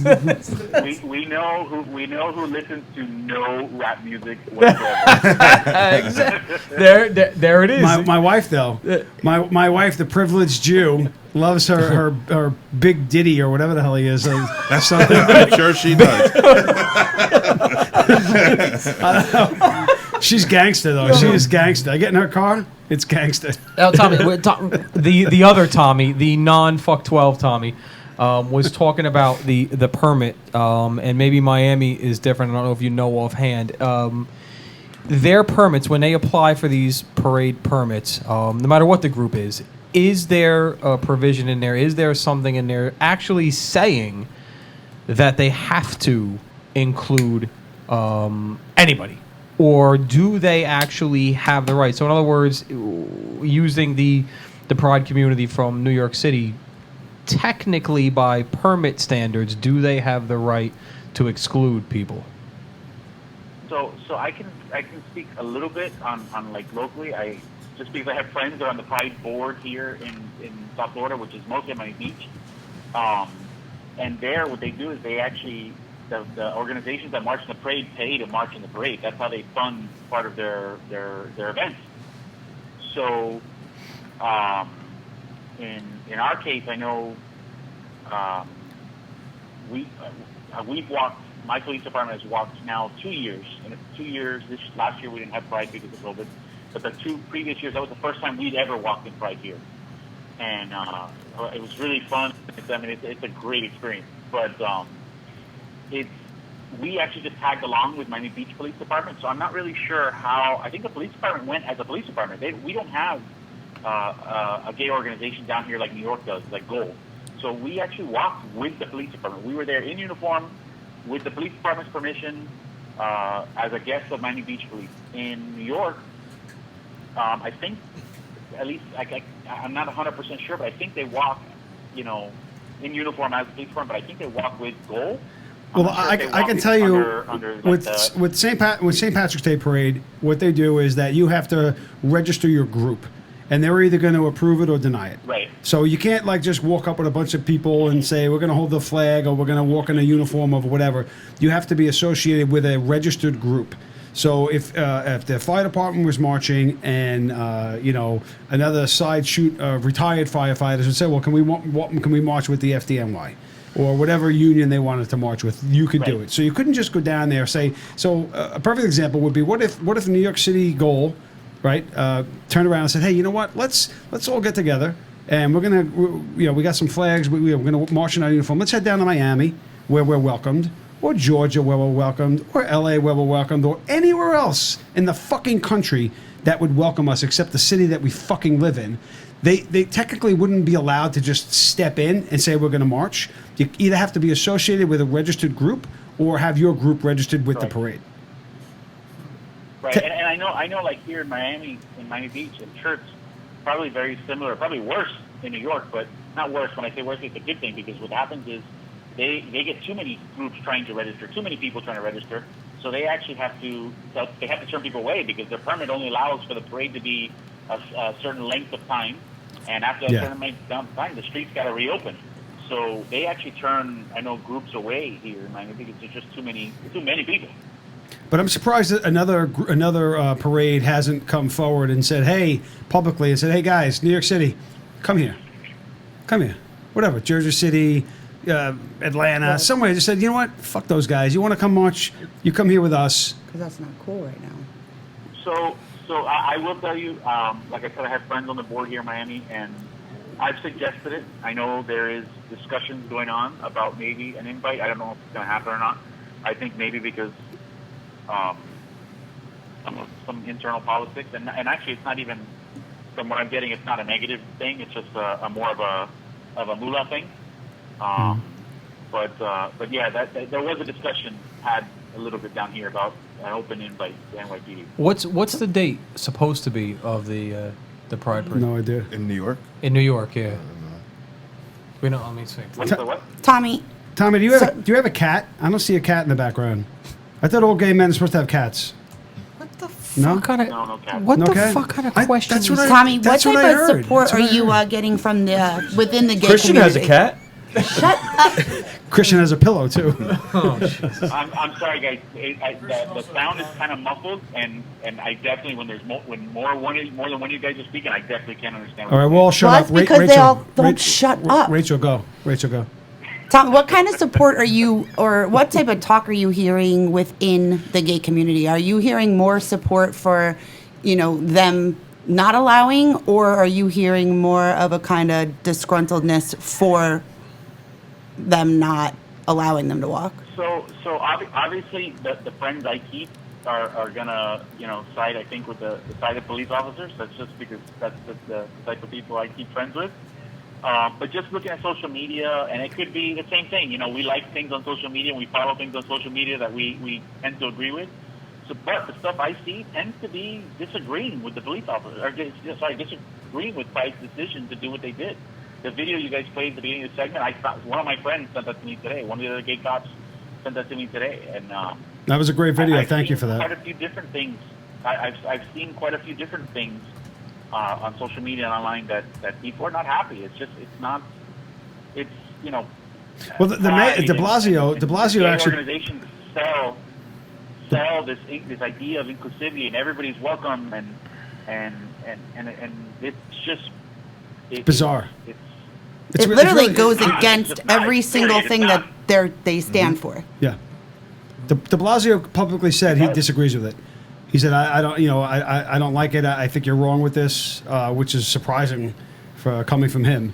Oh, I didn't hear that. I didn't know that. Yeah. He made a public statement saying that he disagrees with that decision, and maybe they'll change it for next year. But who knows? And I know you guys are based mostly up there in New York in that area, but this is not new. This has happened around the country for years now.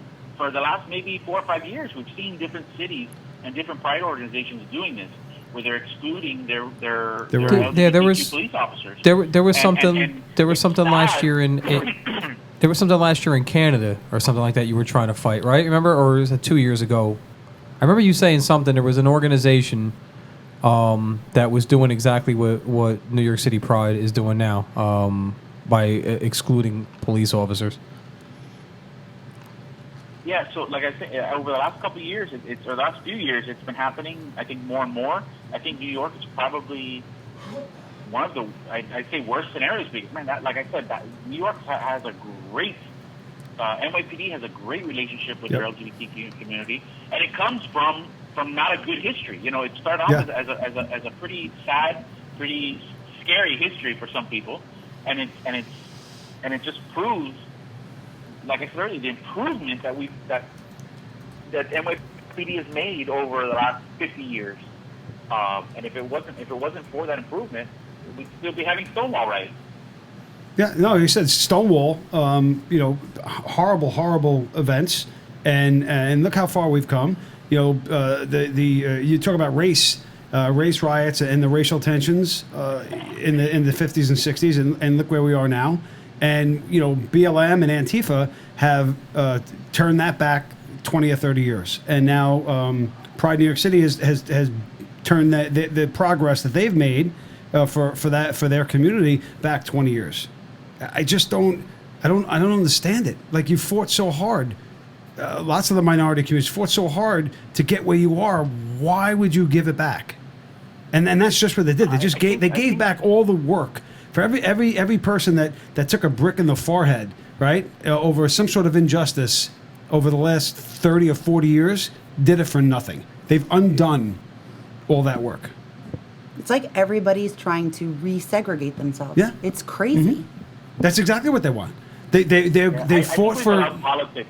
Yeah, well, I think we've allowed politics to get into a lot of our decisions, and a lot of these organizations are thinking politically and they're not thinking what's good for their communities or their organizations, and it's all about politics, and a lot of it is race and gender politics, and it has nothing to do with what politics should be. Well, what they're going to do is it's going to be like a factory reset, and a lot of these communities are going to have to start from scratch now. And it's not. Listen, I don't think that Pride New York City speaks for every LGBTQIA/BIPOC person in the city of New York. They just don't. They don't. I've had this discussion with my wife, who's a health teacher, and she runs the whole LBGT program at her school. She started it from nothing, and she's pretty outraged by it. Like, and we disagree about everything politically speaking, and even she said, "This is insane. This is just insane. All the work that we've done." And now it's just been peeled back over politics, over one or two people probably that pushed really hard.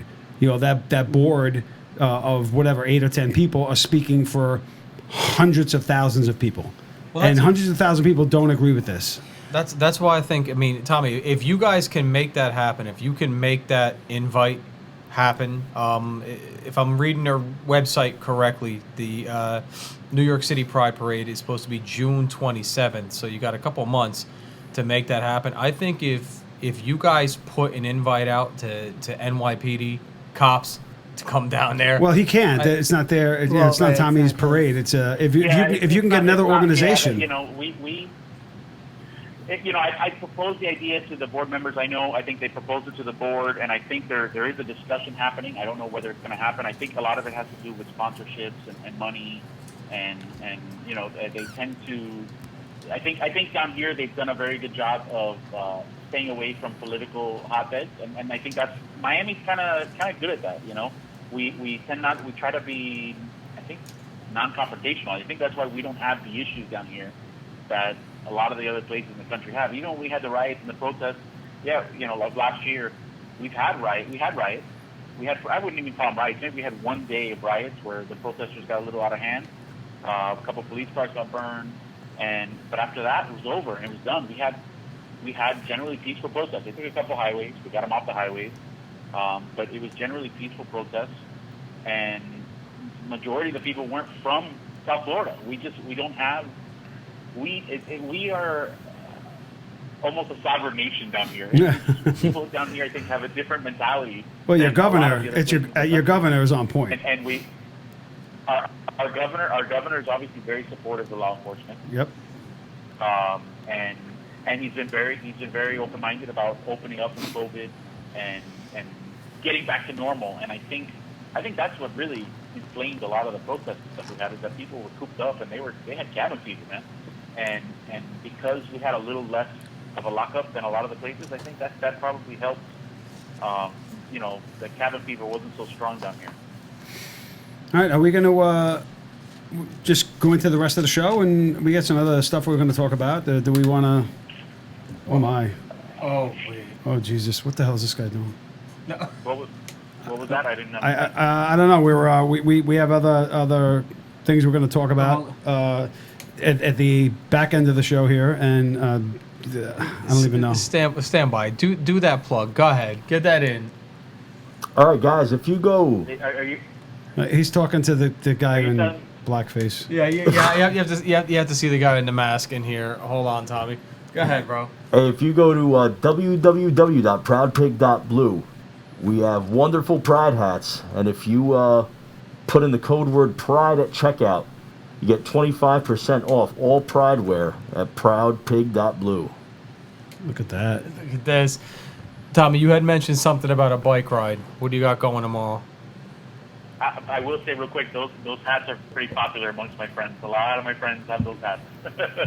So tomorrow here in Miami, there's a group. I don't know if you guys saw last year during the protest. We had this bike crew. They're called the Bicycle Response Team, or BRT. They made national news. They were like the badasses of the protest.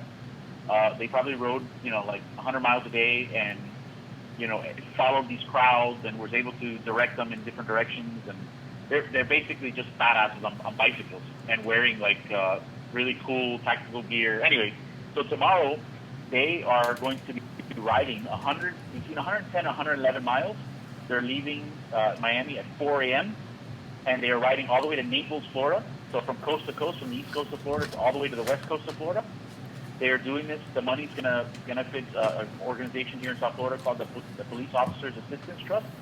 They help police officers and police officer families buy Christmas gifts for the police officers, children of fallen police officers. In one case, they have a police officer that's still on.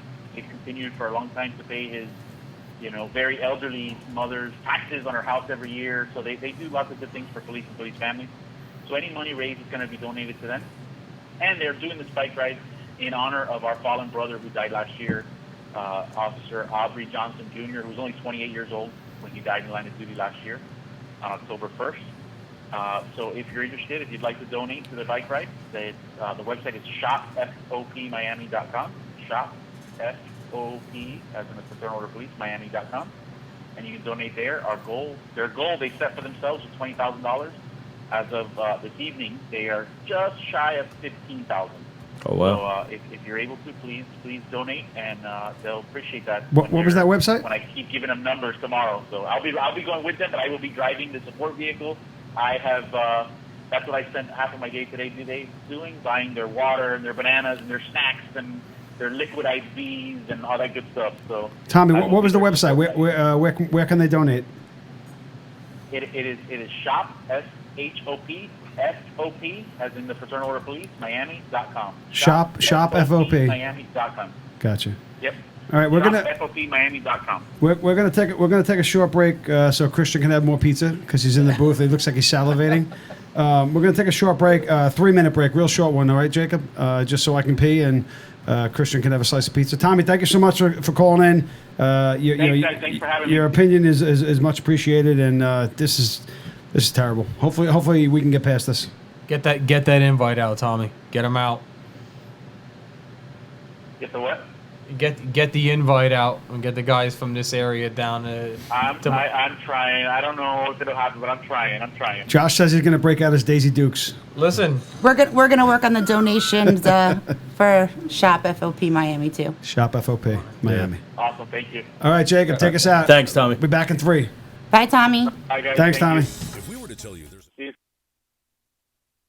were to tell you there's a doctor who truly cares about the men and women of law enforcement and offers flexible hours to suit your busy schedule, would you believe us? Dr. Alex and the staff at Tri-State Health and Wellness have been serving the men and women of law enforcement for more than 10 years. Whether it's physical therapy, family medicine, pain management, or general health and wellness, Dr. Alex is the doctor to see. Find out more and visit BlueTristate.com. That's www.BlueTristate.com. MortgagesForBlue.com. From Michelle Hendershot and Homebridge Financial Services. Michelle Hendershot and the team at Homebridge Financial can assist you every step of the way. With over a decade of experience assisting law enforcement officers with their dream of owning a home, the choice is simple. Contact Michelle Hendershot today at MortgagesForBlue.com. As a first responder, you can't take care of others until you take care of you first. That's why a simple cardiac stress test can give you peace of mind so you can perform your day-to-day duties without any worries. Remember, good cardiac health includes scheduling a simple stress test, and doing so is simple. Visit www.bluestresstest.com. Do it for you and all who depend on you. VisitBlue.com is an online law enforcement-friendly business directory. At VisitBlue.com, you'll find a wide array of business professionals that support the men and women of law enforcement. If you're looking for a healthcare professional, a real estate agent, home improvement contractor, and even the best restaurants, then it's time to check out VisitBlue.com. Visit www.visitblue.com now. If you're in the market for a new vehicle or a certified used vehicle, then visit Fetty Auto Group. Located at the junction of Route 46 and Route 3 in Clifton, New Jersey, Fetty Auto Group stands shoulder to shoulder with the men and women in blue. Stop by and ask for Troy Mall and ask about the offers for first responders. For more information, visit FettyAuto.com. That's FETTEAUTO.com. Moment of Silence, Inc., along with Blue Suicide, is a non-profit organization founded to support and raise awareness about the epidemic of suicides amongst law enforcement, military personnel, and first responders. For more information on how you can help, visit momentofsilenceinc.org. TheBlueApparel.com. Be blue. Be proud. Buy blue. The official law enforcement apparel source for the men and women in blue. It's not just apparel. It's our way of life. Visit www.theblueapparel.com. The Blue Magazine, the law enforcement publication by law enforcement professionals for the men and women of law enforcement. The unfiltered voice of law enforcement. The Blue Magazine.com. Line of Duty Cigars, owned and operated by retired NYPD Detective Tom Werther. Visit lineofdutycigars.com for our handmade Nicaraguan cigars, custom ashtrays, custom humidors, and custom flask sets. Also, when you place an order, you choose the law enforcement, first responder, or veteran charity, and Line of Duty Cigars donates 10% to that organization. Planning a special event? Contact us today. Visit www.lineofdutycigars.com. And now back to the program on the BlueBroadcastNetwork.com. Hey, what's up, guys? We're back. Thanks for chilling out, hanging out while we had our little break there. Have a good show going. We're rolling right along. Let's do a little positive stuff. Some feel-good story. Huge shout out. Really? Yeah. Suck it. Rona. Gloucester County, Virginia Sheriff's Deputy Jay Holt. He arrived at the scene of an overturned vehicle, right? Car's upside down. The driver, her body's in the car, but her head is through the sunroof underneath the car. Oh. Yeah. Oh, car's upside down. Kid, her son is screaming and yelling. Sheriff shows up. The deputy sheriff shows up. Come here, Junior. Come here, buddy. Come on out of the car. Come out of the car. And the woman's like, I can't breathe. And they're like, oh, help my mommy. So what does he do? Single-handedly was able to lift one side of the car up. And the body cam, the body camera video from the deputy sheriff, you hear him screaming like Bruce Springsteen singing the song, or Josh taking a shit on a Saturday morning. And he's able to lift. Fuck Bruce Springsteen. He's able to lift the car up enough that the woman is able to get her head out from underneath the vehicle. Unbelievable. What's that guy's name? Holt. Jay Holt. Okay, gotcha. Right? Gets it out. I have the Instagram video. White cop, black woman. Why is this important? Because it's not national news. It's important because it's not important. Because we don't give a fuck. Cops don't care. Cops don't care the color of your skin, what religion you are, what's between your legs, what you put in your mouth. It doesn't matter. This guy showed up. The woman was dying. Her head was being crushed by a car. And he lifts the fucking car up like fucking Superman and saves her life. You think that would be all over the news, right? No, not a mention. I can't even find it on YouTube. Yeah, Can't even find crazy. it. Oh, it's crazy. Dude, it's insane. Nothing. We don't care. Why, I don't understand why society thinks that we care. What color your skin is, or what religion you are, or who you're dating. When you call the police, the cops show up, they help you. As simple as that.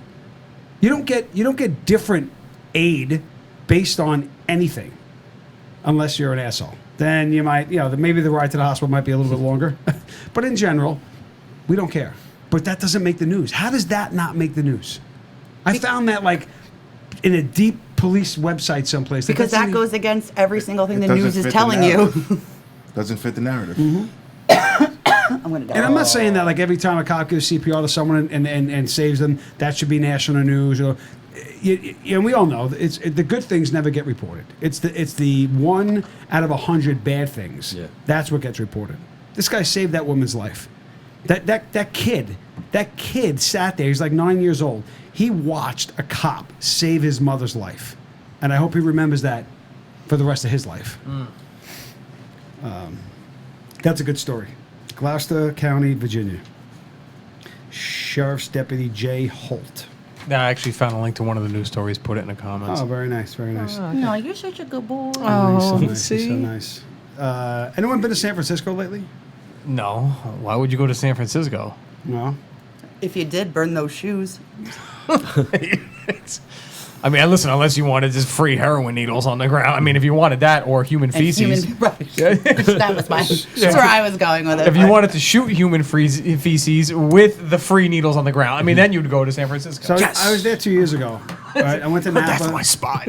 Went to Napa. I stopped off in San Francisco on the way. Stayed there for a day. We did some tours or whatever. Oh, never mind, Tommy. I take it all back. No, it was a dump. It's worse than what you think. Happy for your vacation, I think. Yeah, I'm going back. I'm going back in August. So 17 stores. Walgreens has closed 17. Not Walgreens. CVS. 17 stores in 5 years have closed because of the shoplifting. So the DA over there, Chesa Boudin, we've spoke about him a couple of times on the show. He basically said that we're not going to prosecute low-level crimes such as shoplifting. So people are just shoplifting. 17 stores in 5 years. They said they spend 35 times more on security in San Francisco than any other location. They said 42% of all losses in the Bay Area come from 12 stores in San Francisco. And they're just closing them left, right, and center.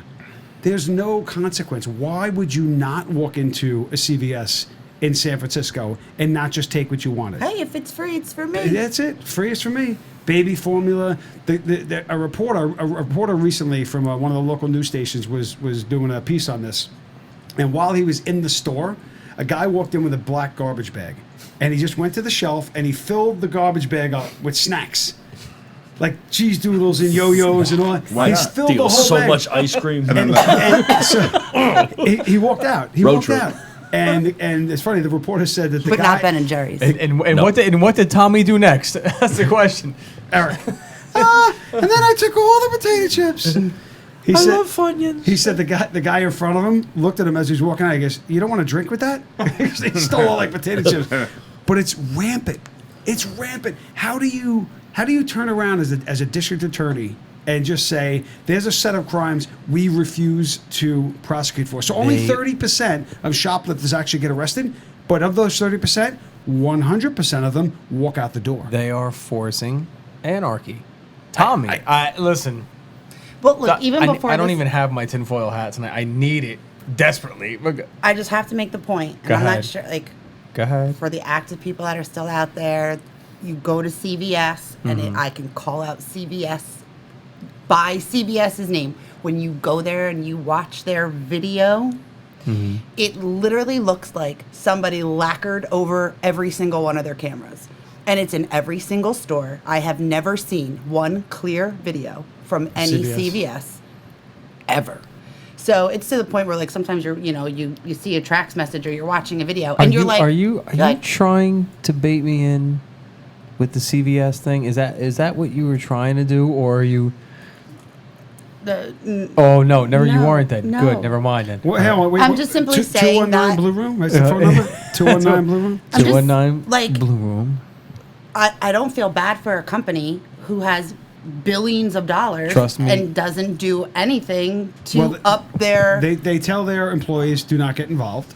They hire security up to at one point they said over $1,000 a day in some stores to hire security guards to work Just give there. them a bag. Make it easier for them. Pack a bag. You just walk in there. but just make give sure it to that you. fucking bag isn't plastic CVS has no love for law enforcement at all. So here's the question. This is the reason I brought this up. Besides the fact that all that's going on, you're an active cop in San Francisco. You're in CVS. Guy walks in, wipes out the shelf, walks out. As a uniformed police officer working there, what do you do? What do you do? I pay for my stuff. I get back in my car and I Yep. drive away. All right, so You take a report for the theft, which that's it. Do you? I mean, if CVS is telling their employees not to get involved, wouldn't one of the employees have to say to the officer, "Excuse me, that person is stealing stuff. Can you stop them?" Well, like, what level of involvement do the employees take, and what is the responsibility of the officer knowing? So you stop somebody, and something happens. Say there's a fight. There's shit goes down, shit goes south, and you know It's while this is going down, that regardless of what happens, CVS is not going to prosecute it, and the DA is not going to prosecute it. Right. So, how do you?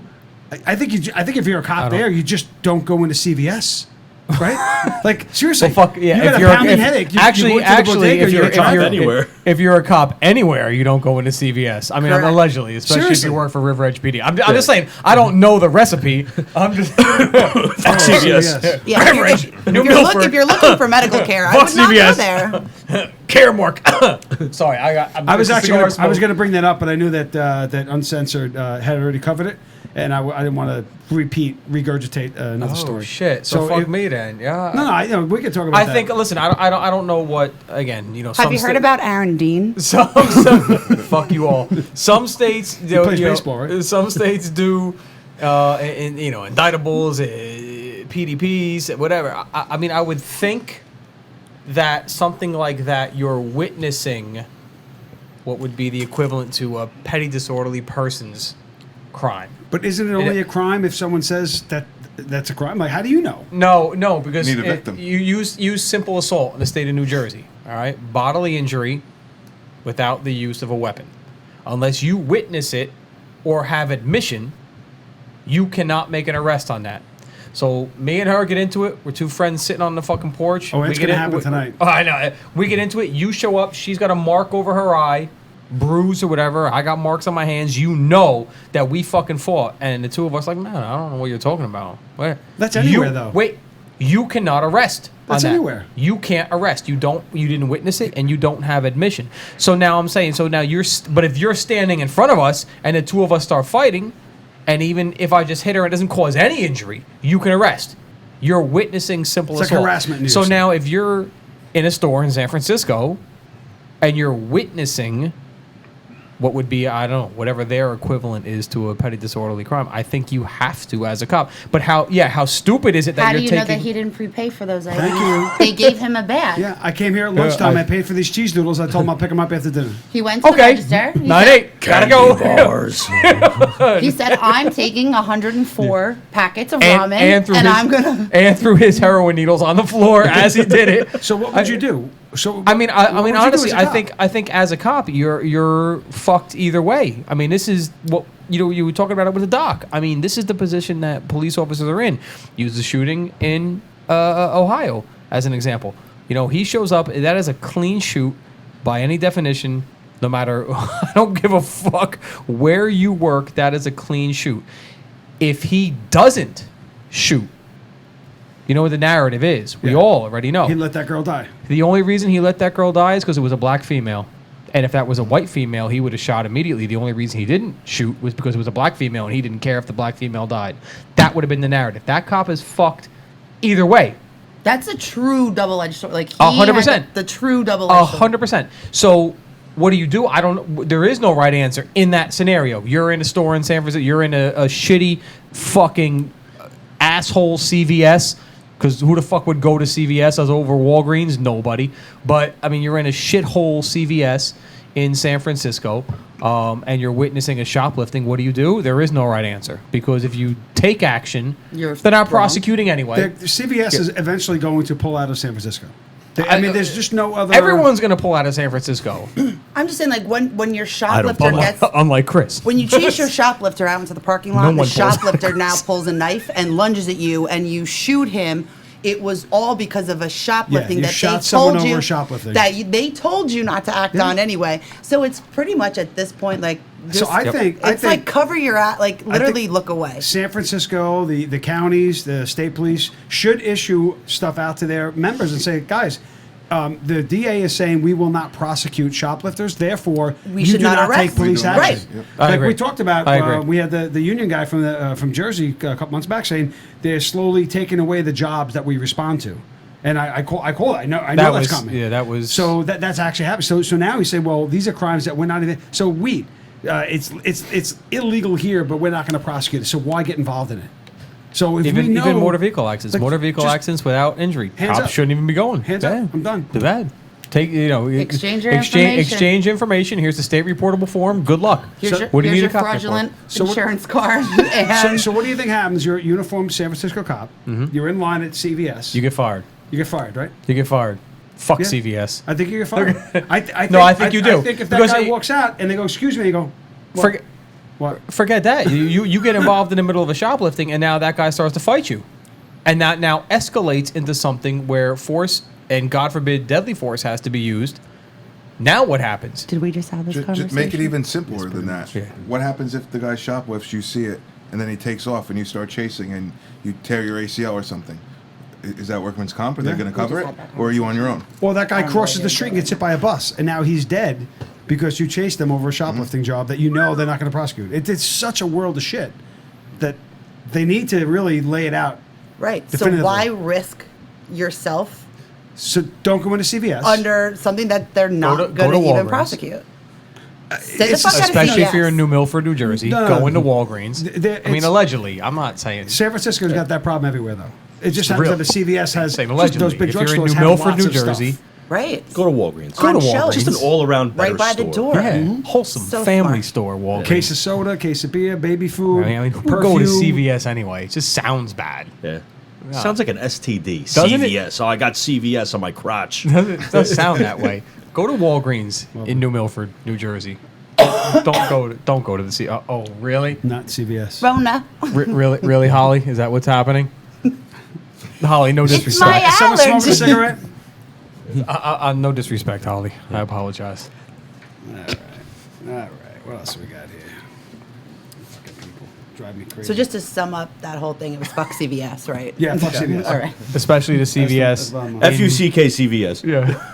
Especially to CVS in New Milford. Foxtrot uniform Charlie New Kilo. Milford, New Jersey, allegedly. CVS. Brian, CVS. Brian Frazier wants to know why is a cop in CVS. We're not. Well, it was a What do you call it? A bad judgment call? No, yeah, he a bad wasn't. judgment call. He He was on his meal break. He was on his meal break, and he wanted to address a sinus infection that he had. And he went into a CVS. They have their what is it? Minute Clinic. They're called. Run by Caremark, who the leadership of Caremark are also pieces of shit. Your phone's a piece of shit. Get a new phone. Who are also pieces of shit. See, I don't. I have insurance on my phone. Yeah, so the leadership of Caremark are also pieces of shit allegedly. I mean, Caremark, it sounds just as bad as CVS. I mean, so he had gone into the CVS on his meal break instead of using his meal break to eat, which normal human beings do, which everybody else in any other profession fucking does. This cop had to use his meal break to go address a sinus infection that he had, and the nurse practitioner. Cunt. Yeah, we'll leave her name. We'll leave her name out. Sorry. The nurse practitioner. Really, Holly? The nurse practitioner at the Minute Clinic in the CVS decided to make her feelings, her anti-law enforcement feelings, publicly known, and then demanded that the police officer, again, police officer in full uniform, here for medical care, leave the CVS because he had a firearms on. Yeah. So firearm You're on. welcome. Well, you don't know if he had arms on. Maybe he had one on his fucking pants leg. Brian Because Fraser. very presumptuous. Brian Fraser, I knew what you meant, but Josh had gone off the rails, so I had let him go. Brian saying, You're all in cahoots. It was rhetorical. Brian saying, why would someone be in CVS in San Francisco after the CVS in Jersey incident? But I knew what he meant. But you wanted to, get this off your chest. But please tell the story. No, I'm done now. You're done. No, I'm done now. Very good. This podcast. Speaking of that person, have we? Do we know if that the board was ever notified? Had we ever followed up on that? Because I feel like it's a pure violation of ethics. Medically speaking, do you? You really are trying to. You really are trying to say no. No. We don't know. No, I'm staying. Okay, out you of know it. what? I'm staying out of it. No, there has been no follow up on that. The initial reasons given for there being no addressing that, if you're asking me. I'm going to yield my time. We'll circle back. Yeah, let's circle back. Yeah, there's been no follow up on that. Thank you. Okay. Thank you. I yield back to Tommy. Country music star Jimmy Allen held a fundraiser for the family of murdered Del Mar Police Corporal Keith Heacock, who we spoke about in the last show. So Allen is from Delaware. He heard about the murder, and he immediately flew back from Nashville, where he lives, and held a pop-up concert to raise money for the family. It was like $10 or $15 a ticket, and all the proceeds went back to the family. So that was a really great, awesome. feel good, do the right thing story from Jimmy Allen. So I had a ticket. Why are you staring at me? Stop staring at me. Because I'm trying to get. I'm not talking about CVS anymore. I'm trying to get your blood pressure down. No, hold on. Yeah. I was Really, Holly? Oh my God! Good stuff. He got the croup. I might. Oh man. Shit. My oxygen level's dropping. Stop talking about CVS. Wisconsin made the news. Thank in the God law there's a enforcement Walgreens up the community. street. There's no Walgreens in Wisconsin. No, there's a Walgreens up the street, though. Yeah. There's a lot of cheese. A lot of cheese and beer. A lot of cheese and beer in Wisconsin. So they were holding their annual law enforcement memorial ceremony in Wisconsin, and BLM protesters showed up with their bullhorns, yelling and screaming while the names of the deceased were being read. Are you guys are you part of the show? Or are you just going to hang out there and finger each other? You're going to finger each other, right? Yeah. Trying to incite some anger, trying to get the cops all fired up. A couple of uniformed cops came over. The one guy was just screaming in his face, "We have a right to be here. This is public land," while they're trying to respectfully honor the fallen officers that were added to their memorial. It got pretty heated up. A couple of people got locked up. But it's kind of like there's got to be rules. There's rules in war, right? There's got to be rules. You wouldn't go to someone's funeral, your enemy's funeral, and set up camp outside and say, you know, I'm glad he's dead and whatnot. How do you send a group of people down there in front of a police memorial while that's going on? It's just wrong. They're animals. There are no rules. Savage. There are no rules, right? There's only one side follows rules and one side doesn't follow rules. Well, one is expected to and one isn't. Yeah. That's why the U.S. had so much trouble in the Vietnam War. And Here we're on to history. Here we go. And one of those groups backs Palestine now. Oh, don't let me get me started with that. Don't let me get me started. Oh. My wife, Look at you, Tommy. There you my go. Jewish wife, very vocal about this, and rightfully Good job, so. Johnny. Oh, thanks. Welcome. Thanks for bringing it out. Yeah, fuck those Palestinians. Hiding in towns, firing rockets into Israel from hospital roofs and shit. Yeah, too bad. Yeah. Too bad. If you're gonna send rockets from there, that's where the rockets are coming back. I don't care if it's a school, a hospital, or a fucking orphanage. It's the way it is. Jesus. Rules of Tommy. engagement. Nobody likes the kids in the orphanage anyway. So. Yeah. Oh, sorry, wrong show. There's a reason those kids are orphans. Wrong show. Good God. Rachel's dying, by the I'm way. fucking dead. Stop fingering that. It does not register on my body. What, a finger? But it's registering the inside. We already knew that. Empty. It's very cold in there. It's very cold in there. Tommy, you stay out of this conversation. The screen's black like my soul. You stay out of the conversation, Which Tommy. one? Which one? There's another one? Where she's dead, where she's not dead, just stay out of it. Move on to the next piece. She does. She has a water bottle in front of her. It's all alive as far as I'm concerned. That's very good. Next It's real and it's spectacular. Next piece. We're making strides.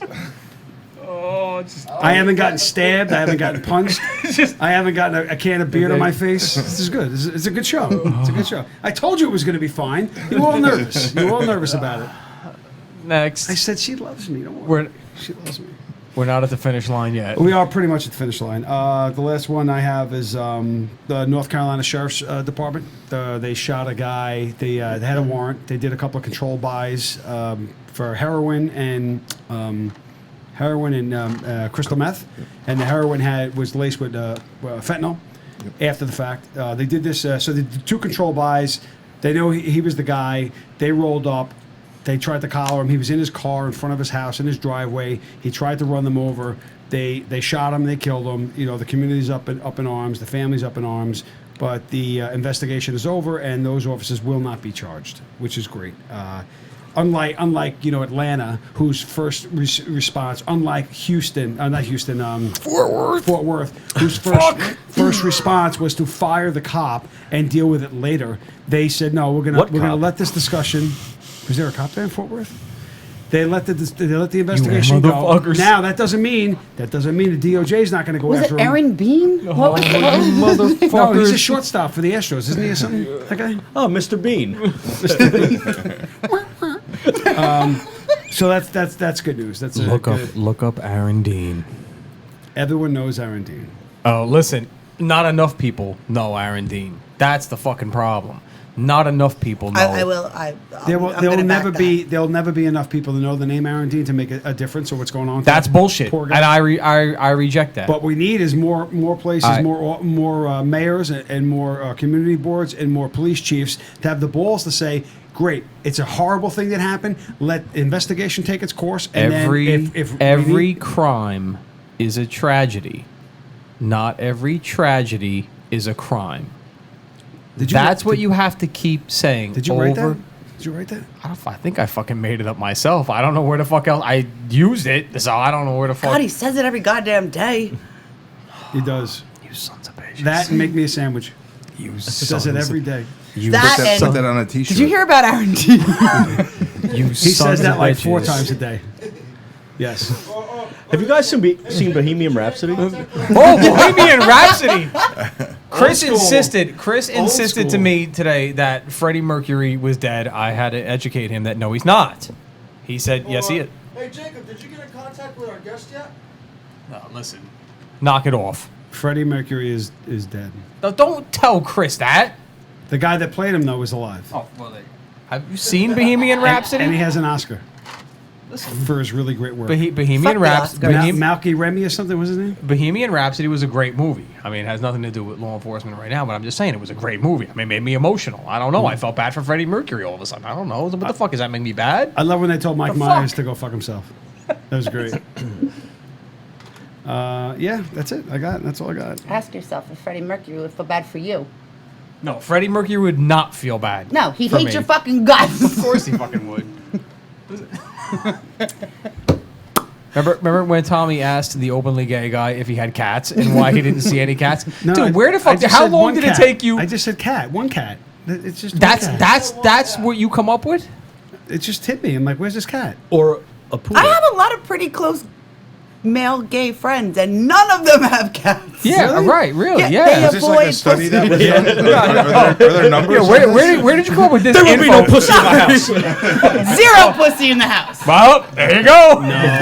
No, it's Off more, the rails. Off the rails. But I got a lot of roosters. It's the only pussy in the house. Fuck, cigar smoke. He's choking on a cut. I'm not All right. All right. Lock it up. He's not a hairdresser. Lock it up. Lock it up. Plugs, go. Not the ones in your forehead. I'll go with 3-chord bourbon. Oh, very nice. That's a good bourbon. Best You know- bourbon I've had. Better than that stuff we tried on Uncensored with Mike the Cop. What was that? That was some peanut butter crap. This is real gentleman drink 3-chord. You know what, funny story. The peanut butter stuff that you had comes from the same distiller that makes 3-chord. Well, the juice comes from them. We won't say the name. Yeah, we won't say the name, but Perhaps what you peanut drank butter is doesn't from belong in whiskey. Oh, well, there you go. It depends on who you ask, I guess. There's a lot of places people put peanut butter that they shouldn't. That shouldn't Johnny, you're up. Christian. He's like, that's why I have a cat. I have lots of Jiffy. www.proudpig.blue. If you're not patrolling with the pig, you're doing it wrong. Pride hats. Pride hats. Yes, if you put in put in code word PRIDE at checkout for 25% off your Pride order. Now through June 1st, I believe it is. Well, that's a hell of a sale. It should go through June 27th. Or while supplies last. Yeah. Which won't last long. Nope. Just like No, yeah. Just like Christian with his pillow. He won't last long. Just like a uniform cop in CVS. Yeah. Or at the gay pride parade. You had no idea who you wanted to target that at. You just. It could have went so many different ways. It was agony for you to shut that down. He bows out. I yield back my time. No, I'm going to shout out the 1023 podcast. Oh, look who at had you. their first show this weekend. Yeah. Which was a great debut. Andrew Einstein did an amazing job. He's, Is it Einstein or Einstein? Einstein. Jesus Christ! What I had to if ask. God was? I thought about it earlier. Is it Einstein? Einstein, Like Frankenstein. our Jewish friend, our jeez. Jewish friend. Andrew did an amazing job. Absolutely. Brings We call him the Jew with the fake leg. brings to light a lot of He's a Hebrew. very serious issues, and from a guy who really knows his shit when it comes to it, considering he lived it. So he has a lot to share. So next time 1023 is on, make sure you join them too. You know you call a Jewish gay man? A Hebrew. A Hebrew. Here he goes. Oh my God. 26th. It can't. The 26th, we will be premiering our memorial video. We had done one last year. This year will be the same thing. There were 326 line of duty deaths this year, including COVID. 326. That's a lot. It's an unbelievable number. Again, the video that we put out, that you will have a police officer or family of a police officer reading these names individually. Again, this is in recognition of the fact that we have, by virtue of government overreach, I don't have my tinfoil hat on, so I won't get too deep into it. We have, by virtue of government overreach, have not been permitted to mourn our line of duty death losses, as we have been every year, down to Law Enforcement Memorial. So that video will be premiered next week, the 26th, I believe that is Wednesday. No idea. Wednesday. Yeah. Thank you. Yep. Wednesday the 26th. Good job, little buddy. Oh, look at you guys. The numbers, you say 326, just to point out on that, you're going to have a lot of, and I check this kind of periodically, state, Texas, always is in the lead. Texas, unfortunately, but job-wise, corrections, the numbers are staggering on how many corrections officers and how many Custom Border Patrol officers died of COVID in the last 2 years, 18 months, whatever it is off the fucking charts. Yep. Off the charts. Yep. And that's just in Texas or overall? Overall, it's corrections and Border Patrol. Statewide, state to state, Texas is always far and above by like 50%. So Texas, Border Patrol, and corrections are just got fucking destroyed this year. Got fucking destroyed. It's a good thing they let all the inmates out. Yeah. Oh, yeah. Thank God. Thanks. I mean, you don't want to... No, see? You fuckers. Don't go to CVS. His face is getting red. Go to Walgreens. Listen, It literally matches his hat, which is at least the pulse ox read my oxygen levels. I'm Alright. dead. I don't even know what to tell you. I got to get mine in while this... Inside and out. We're now. hold on, we're still on double digits here, so let me get mine in before we go to single digits. www.lineofdutycigars.com www.lineofdutycigars.com Put it in your mouth and smoke it. Put it in your mouth and smoke it. Exactly. There it is. You got a new slogan. Love it. Put it in your mouth and Pride smoke slogan. it. Big, if it's big and brown, it goes in your mouth. Any whatever you guys need. You're doing a cigar event. You're doing a golf outing. You're doing a fundraiser. We do custom made humidors, ashtrays, lighters, cutters, tumblers. You name it, we'll do it. Hit us up. If you're doing an event, let me know. I'll give you a monster discount so you guys make money on what we're doing. So www.lineofdutycigars.com, or you can email me at lodcigars@gmail.com. When's the next show? 26th, and that is the memorial show, memorial video of this month. Same show. Yep. Oh, thanks for letting me know. So we got that going on the 26th. You already did know. I actually did a video. 5 names. So how did you not know? I didn't know we were doing it on the show. How would I know that? Because we did it that way last year, dum-dum. No, last year we Listen, did it. No, last year. you know what? Welcome. No. Do you Last feel year's like show- hosting a show? Last year was year's different. show was me. Last year's show was me, Danny, and Mike. That's not And true. we did. Yes, it is. It's very true. Well, all right, it was, but it was our show Yes, slot. it was. But I didn't. I wasn't made aware of that. I got a haircut. I got to, wear underwear. When are you going to tell me this? Anyway, Wednesday the 26th. I'll be cleanly shorn all over with clean underwear. Listen, go to Suit and tie again? No. go to I might wear a jacket though. Go to It Walgreens. wasn't- They have very nice sure? clippers you can clean yourself up with. Don't go to CVS because their clippers are shitty. Everything at CVS breaks. Everything's made in China. So go to Google reviews and Yelp and destroy CVS. Yeah. Right, Kimberly? That's what we do, Kim. Allegedly. What's that donut place? Anyway, right, we're out. We'll see you next Wednesday, 26th. If you were to tell you there's a doctor who truly cares about the men and women of law enforcement and offers flexible hours to suit your busy schedule, would you believe us? Dr. Alex and the staff at Tri-State Health and Wellness have been serving the men and women of law enforcement for more than 10 years. Whether it's physical therapy, family medicine, pain management, or general health and wellness, Dr. Alex is the doctor to see. Find out more and visit BlueTristate.com. That's www.BlueTristate.com. MortgagesForBlue.com. From Michelle Hendershot and Homebridge Financial Services. Michelle Hendershot and the team at Homebridge Financial can assist you every step of the way. With over a decade of experience assisting law enforcement officers with their dream of owning a home, the choice is simple. Contact Michelle Hendershot today at MortgagesForBlue.com.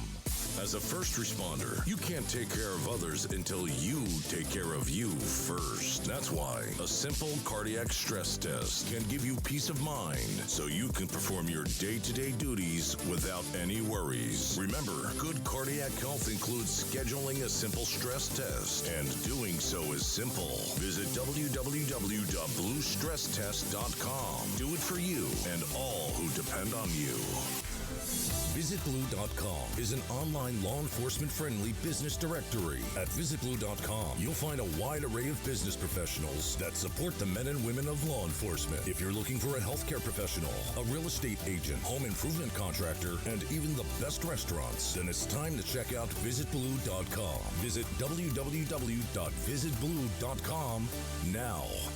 If you're in the market for a new vehicle or a certified used vehicle, then visit Fetty Auto Group. Located at the junction of Route 46 and Route 3 in Clifton, New Jersey, Fetty Auto Group stands shoulder to shoulder with the men and women in blue. Stop by and ask for Troy Mall and ask about the offers for first responders. For more information, visit FettyAuto.com. That's FETTEAUTO.com.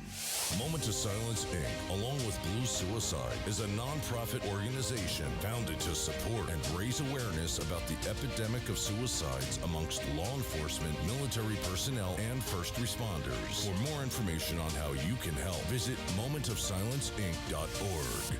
TheBlueApparel.com. Be blue. Be proud. Buy blue. The official law enforcement apparel source for the men and women in blue. It's not just apparel. It's our way of life. Visit www.theblueapparel.com. The Blue Magazine, the law enforcement publication by law enforcement professionals for the men and women of law enforcement. The unfiltered voice of law enforcement. The Blue Magazine.com.